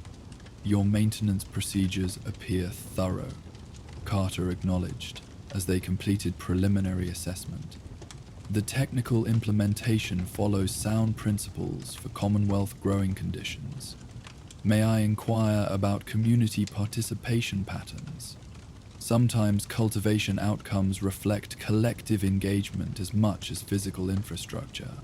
Marcus considered this question with thoughtful attention rather than immediate dismissal, suggesting openness to perspectives beyond strictly material factors despite primary focus on technical solutions. Participation follows established duty rotation. Households assign specific responsibilities according to equitable distribution protocols. Compliance monitoring indicates consistent task completion within acceptable parameters. This description, while factually accurate, revealed precisely the transition Lena had identified during previous evening's conversation. Community engagement transformed from meaningful participation toward procedural compliance. Cultivation approached as assigned obligation rather than shared purpose, contributing to collective well-being. The crops responded to this subtle shift, despite technically adequate care, reflecting connection between spiritual condition and physical manifestation that transcended merely material causation. Would you permit me to work alongside different household groups over the next few days? Carter requested, after completing systematic infrastructure assessment. Sometimes observing varied approaches reveals patterns not immediately apparent from technical inspection alone. I could provide practical assistance while conducting extended evaluation. Marcus accepted this proposal with pragmatic appreciation for additional labor contribution, regardless of assessment outcome. Arrangements were established for Carter to rotate between different cultivation teams throughout subsequent days, providing opportunity for both practical assistance and deeper understanding of community dynamics affecting agricultural outcomes beyond merely technical factors. The following days established routine that gradually revealed patterns confirming initial assessment regarding Fairfield's fundamental challenge. Carter worked alongside various resident groups, providing practical assistance with irrigation maintenance, soil preparation, and general cultivation activities, while observing interaction dynamics with careful attention. Each team demonstrated technically adequate procedures, while uniformly displaying the emotional disconnection, characteristic of communities where collective purpose had diminished despite continued physical operation. Most revealing were conversations that developed during these shared labor periods, residents responding to thoughtful inquiry with increasing disclosure regarding settlement evolution. Older members described earlier periods when cultivation activities had included communal elements beyond merely practical cooperation, harvest celebrations acknowledging collective achievement, planting ceremonies establishing shared investment in future outcomes, spontaneous cooperation extending beyond assigned responsibilities when particular challenges emerged. "We used to gather at season transitions," explained an older woman, while they carefully adjusted irrigation flow to struggling tomato plants. Not just practical planning, but genuine celebration, acknowledging what we'd accomplished together, sharing stories about particularly challenging harvests overcome through collective effort, establishing connection between daily work and larger purpose beyond merely survival requirements. This description mirrored similar accounts from other residents, creating consistent narrative regarding community transition from vibrant collective toward current condition where mechanical function continued despite diminished spiritual foundation. The pattern reflected Carter's experiences with numerous settlements throughout his redemptive wandering. Communities where physical infrastructure remained adequate while purpose gradually dissipated, creating vulnerability more dangerous than material shortage. During evening hours, Carter maintained careful documentation in his journal, recording observations regarding Fairfield's particular circumstances, while developing potential approach addressing underlying spiritual depletion rather than merely technical improvements. His entries reflected balanced assessment, acknowledging genuine challenges without presuming simplistic solutions, recognizing community sovereignty regarding potential interventions rather than imposing external perspective, regardless of benevolent intention. On the fourth evening, rather than returning directly to visitor quarters after communal dinner, Carter approached Jura with carefully considered proposal. The settlement leader received him with the same administrative attention demonstrated during initial meeting, though subtle shifts in expression suggested growing recognition that their visitor might offer perspective beyond merely technical assistance with irrigation systems.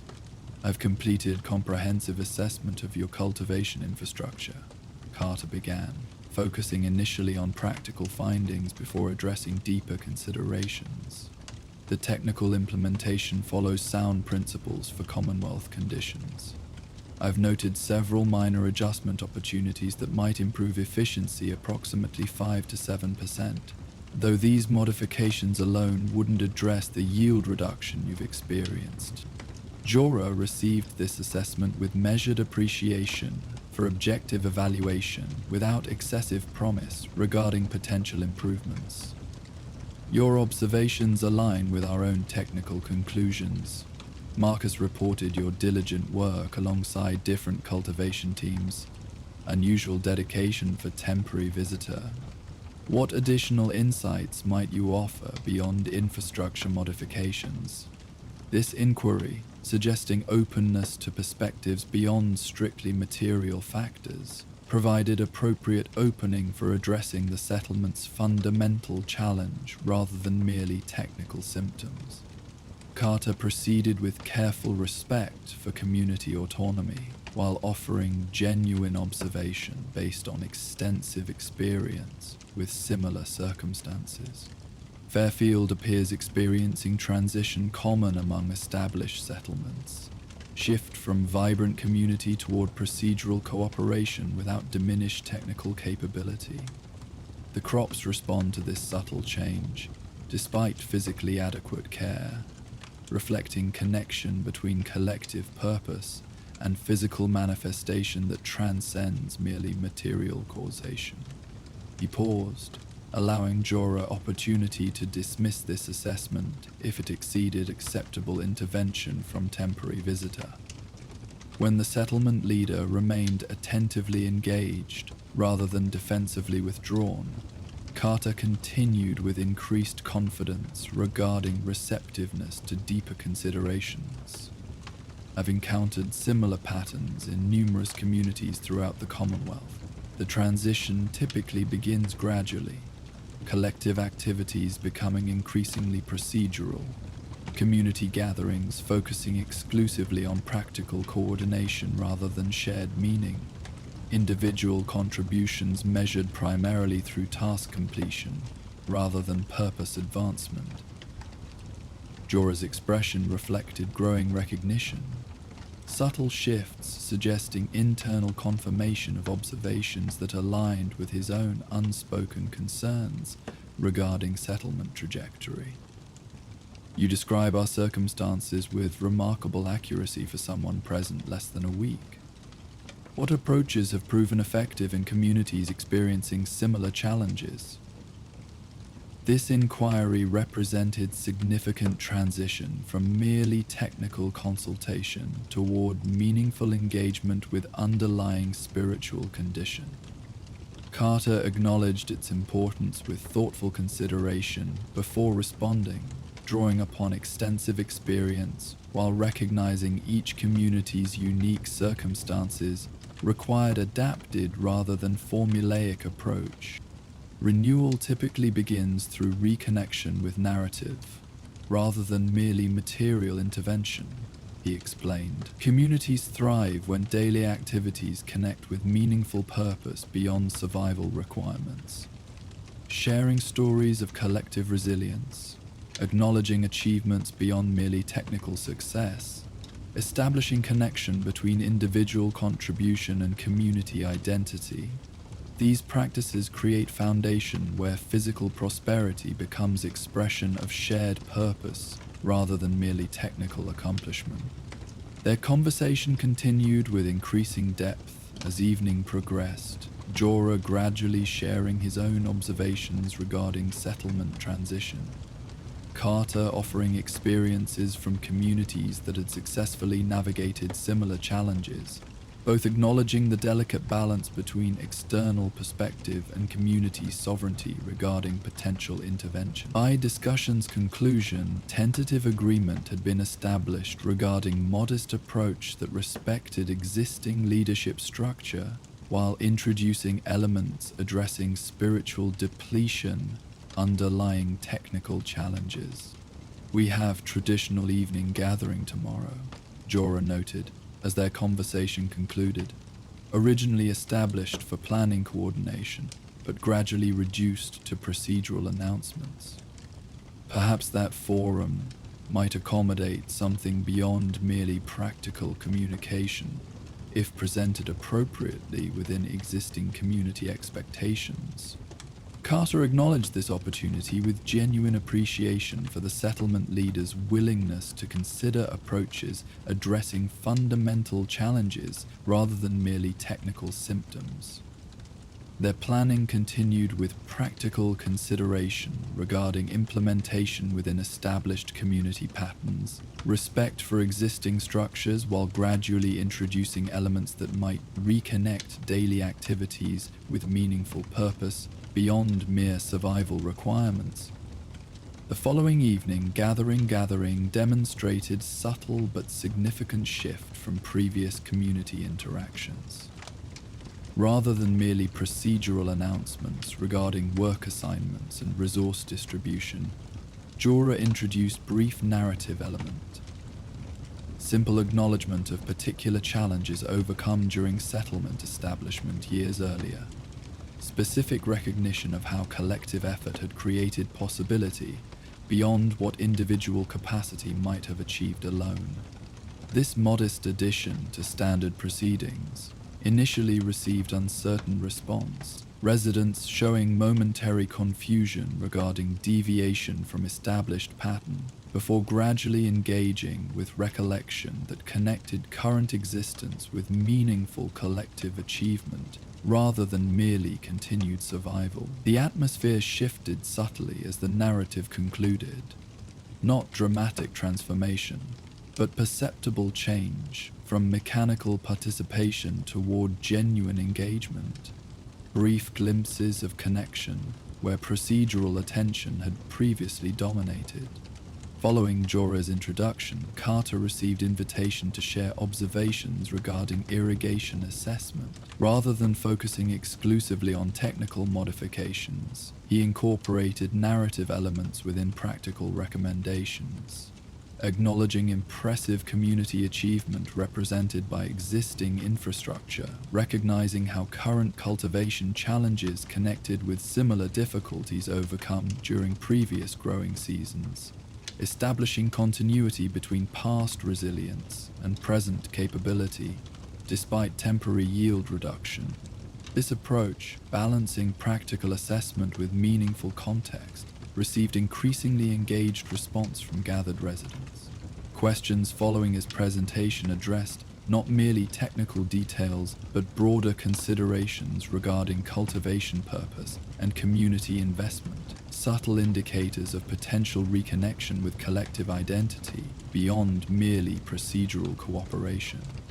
As the gathering concluded, Eleanor approached, with perceptive observation characteristic of her previous insights.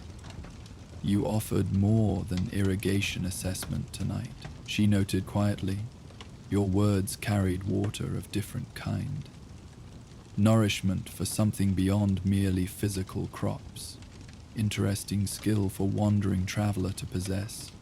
Carter acknowledged this assessment with simple respect rather than elaborate explanation or defensive denial. Some journeys provide unexpected perspective. Fairfield has created remarkable community despite Commonwealth challenges, sometimes remembering that achievement provides foundation for addressing current difficulties. The following days established gradual implementation pattern, Carter continuing practical assistance with cultivation activities while introducing narrative elements during work periods, sharing stories of resilience observed in communities throughout the Commonwealth, engaging residents in recollection regarding their own settlement's establishment and development. These interactions, initially received with uncertainty, gradually generated increasing response. Subtle shifts from mechanical participation toward genuine engagement, occasional spontaneous contributions extending beyond assigned responsibilities when particular challenges emerged. Most significant transformation occurred during evening gatherings, where Jorah incorporated expanding narrative elements within standard proceedings. recognition of particular achievements during daily activities, acknowledgement of individual contributions within collective context, establishment of connection between current efforts and meaningful community identity beyond merely continued existence.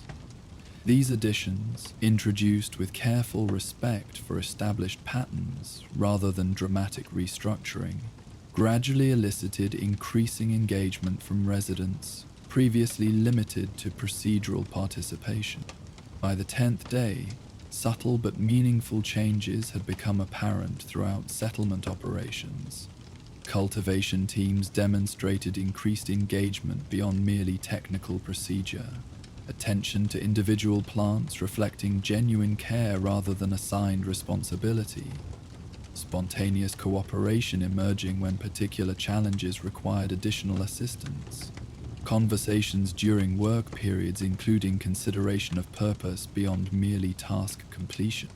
The crops themselves appeared, responding to this spiritual renewal despite unchanged physical conditions. Struggling plants showing modest recovery indicators, new growth emerging with increased vigor compared to previous patterns, overall cultivation areas demonstrating visual coherence, suggesting reconnection between human intention and natural response. These improvements, while not dramatic transformation, represented meaningful indication that addressing underlying spiritual condition affected physical manifestation beyond merely technical intervention. On the 12th evening, Jorah approached Carter with invitation that signified significant community recognition. Tomorrow night, we're holding special gathering, not merely procedural meeting, but intentional celebration, acknowledging cultivation renewal and community reconnection. The Council would appreciate your participation beyond visitor status. Your perspective has contributed meaningfully to recognizing challenges beyond merely technical factors. This invitation represented substantial transition from initial visitor accommodation, acknowledgement of contribution, addressing fundamental community way of being, rather than merely technical assistance with specific infrastructure. Carter accepted with genuine appreciation while maintaining appropriate humility regarding external perspective within sovereign community development. I would be honored to participate, he acknowledged sincerely. Fairfield demonstrates remarkable resilience. Addressing spiritual challenges requires greater courage than merely technical difficulties. The renewal emerges from community capacity rather than external intervention. The celebration gathering demonstrated meaningful transformation from previous community interactions. Tables arranged in circular pattern rather than regimented rows created physical manifestation of collective identity beyond merely procedural organization. Food preparation incorporated contributions from multiple households rather than centralized distribution, creating shared participation beyond merely consumption of allocated resources. Most significantly, the atmosphere reflected genuine engagement rather than mechanical obligation. Conversations flowing with natural connection, occasional laughter emerging without self-consciousness, interactions extending beyond household groupings toward community integration. During this gathering, Jorah invited Carter to share observations regarding his time at Fairfield, rather than focusing on technical assessment or specific recommendations. Carter offered narrative reflection regarding resilience witnessed during his stay. Specific examples of community members demonstrating commitment beyond assigned responsibility. Particular moments where collective purpose had transcended merely procedural cooperation. Genuine appreciation for opportunity to witness renewal emerging from community capacity rather than external intervention. This reflection, offered without presumption regarding ongoing development or claimed responsibility for observed improvements, received attentive engagement from gathered residents. The The response reflected growing reconnection with collective identity, acknowledgement of shared achievement beyond merely continued existence, recognition of meaningful purpose extending beyond survival requirements, appreciation for narrative that connected daily activities with community legacy, extending both backward through establishment history and forward through continued development. As celebration continued around them, Lena approached with the perceptive insight that had characterized her previous observations. "Your contribution extends beyond irrigation assessment," she noted quietly. "Though you've never claimed particular purpose beyond technical assistance, your presence catalyzed recognition regarding challenges we couldn't name, despite experiencing their effects." Interesting coincidence that wandering traveler would possess precisely the perspective needed at this particular moment. Carter acknowledged this assessment with simple respect, while maintaining appropriate boundaries regarding personal history and redemptive purpose. Communities contain their own renewal capacity within collective wisdom. Sometimes external perspective merely illuminates what already exists beneath temporary obscurity. Fairfield demonstrates remarkable resilience, addressing challenges beyond merely material difficulties. Their conversation continued with thoughtful exchange regarding community development patterns throughout the Commonwealth. Carter sharing observations from extensive travels without detailed disclosure regarding his personal journey. Lena offering insights from settlement establishment period, without presumption regarding future development trajectory. This balanced exchange reflected ideal relationship between external perspective and community sovereignty, mutual respect without dependency, shared wisdom without imposed direction. As celebration gradually concluded with evening's natural progression, Carter found opportunity for private reflection regarding his contribution to Fairfield's renewal process. The journal entry balanced honest assessment with appropriate humility, acknowledging meaningful assistance provided while recognizing community's fundamental sovereignty regarding ongoing development, documenting specific contributions without claiming disproportionate responsibility for observed improvements. The right side entry, corresponding to earlier documentation of raider activities that had destroyed community morale beyond merely physical damage, recorded redemptive contribution with measured satisfaction. Assisted Fairfield settlement reconnect with foundational narrative beyond merely technical function. Restoration of spiritual cohesion through storytelling and purpose acknowledgement. Community demonstrates substantial renewal capacity requiring minimal external catalyst. Genuine resilience emerging from collective wisdom rather than imposed intervention.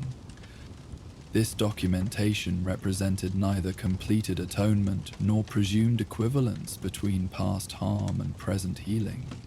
Rather, it acknowledged continuing journey where former raider who had once destroyed community spirit now contributed towards spiritual renewal, where opportunity emerged. Perpetual balance, never achieving perfect resolution, yet maintaining consistent direction toward redemptive purpose. Morning arrived with characteristic Commonwealth clarity. Radiation adapted atmosphere, creating distinctive quality to dawn light filtering through simple window coverings. Carter woke with immediate awareness of both physical surroundings and approaching transition in his Fairfield relationship. His typical pattern-following community renewal contribution involved departure while positive trajectory remained established, but before potential dependency might develop. Respecting settlement sovereignty regarding ongoing development while continuing personal journey towards subsequent opportunity. After gathering his modest possessions and ensuring visitor quarters remained properly organized for subsequent travelers, he proceeded toward Community Hall, where Jorah would be addressing administrative responsibilities. The settlement leader received him with evident recognition of approaching departure despite lack of explicit announcement. Understanding developed through their shared work, regarding both community development patterns and Carter's particular wandering purpose. "You're preparing to continue your journey," Jorah observed without interrogative emphasis or attempted dissuasion. His tone carried simple acknowledgement of natural progression rather than disappointment or resistance to expected transition. Carter confirmed with respectful directness that characterized their relationship development. Fairfield has established renewal trajectory requiring no further external perspective. The community demonstrates remarkable resilience addressing both technical challenges and spiritual renewal. Continuing development emerges from collective wisdom rather than outside intervention. Jorah received this assessment with thoughtful consideration, reflecting genuine growth beyond administrative function toward leadership, integrating both practical coordination and spiritual guidance. Your contribution extended beyond irrigation assessment, though you never presumed authority beyond technical assistance. Your perspective illuminated challenges we experienced without properly naming. The community remains grateful while respecting your continuing journey. Their conversation continued with practical exchange regarding specific recommendations for maintaining renewal trajectory. Carter offering observations regarding successful patterns in similar communities. Jorah sharing implementation considerations specific to Fairfield's particular circumstances. This balanced discussion reflected ideal relationship between external catalyst and community sovereignty. Mutual respect without dependency. Shared wisdom without imposed direction. As their conversation concluded, with appropriate appreciation for shared experience, Jorah offered practical assistance for continuing journey, directions regarding safe passage toward potential subsequent destinations, information about settlements potentially receptive to similar contribution, modest provisions supporting initial travel requirements without creating unsustainable resource allocation for Fairfield community. The Commonwealth contains numerous communities experiencing similar challenges, he noted while providing Dempsey's regional map with thoughtful annotations. Some might benefit from perspective you've demonstrated during your time with us, should your journey lead in those directions. Carter accepted this practical assistance with genuine appreciation while maintaining appropriate boundaries regarding future intentions. Acknowledging potential benefit while preserving personal sovereignty regarding continuing redemptive journey. Their farewell embodied balanced relationship between community and individual contribution, mutual respect without presumption, shared purpose without obligation. As Carter departed through Fairfield's modest entrance, he observed settlement atmosphere with appreciative attention to transformation indicators. Residents moved with noticeably increased engagement compared to his arrival observation. Physical tasks accompanied by conversational connection, spontaneous cooperation emerging beyond signed responsibilities, interactions reflecting community identity beyond merely shared location. The cultivated fields similarly demonstrated renewal signs, plants standing with increased vigor, workers attending individual growth with genuine care rather than mechanical obligation.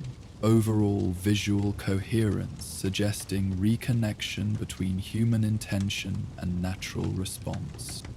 The journal secured at his hip contained updated documentation balancing past transgressions with present contributions, neither claiming completed atonement nor surrendering to hopeless inadequacy of redeeming irreversible harm.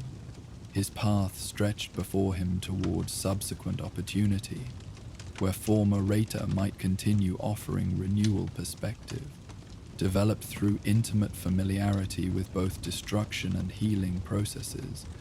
As Carter followed the road leading toward Horizon beyond Fairfield's protective perimeter, he carried no illusion regarding completed redemption or achieved absolution.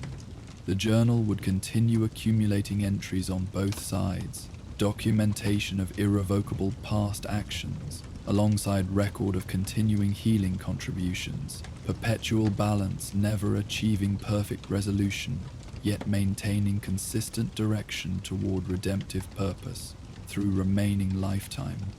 His steady pace established comfortable rhythm for the journey's next phase. Unhurried progress, reflecting neither desperate flight from uncomfortable recognition nor misguided confidence in achieved resolution. The Commonwealth stretched before him with both challenge and opportunity. Communities experiencing similar spiritual depletion, where his particular perspective might offer catalyst for renewal, already present within collective wisdom, though temporarily obscured by accumulated resignation. The path continued not toward destination but through continuing process. Redemption through service rather than achievement. Healing offered without expectation of equivalence. Meaning discovered through contribution rather than absolution. His walking staff marked steady cadence against ancient asphalt, as afternoon sun illuminated the Commonwealth in golden light that transformed even broken landscape into momentary beauty. Possibility emerging from desolation through persistent human determination to create meaning beyond merely continued existence. Thanks for wandering the wasteland with me tonight. If these stories helped you relax, don't forget to like, subscribe, and share your thoughts in the comments. For uninterrupted sleep, these videos play straight through without ads, letting the sounds of the wasteland guide you all night long. If you want more, check out our Patreon for early access and exclusive Spotify playlists. Link in the description. Sleep well, fellow vault dwellers. May your dreams be peaceful and your nights raid-free. Good night.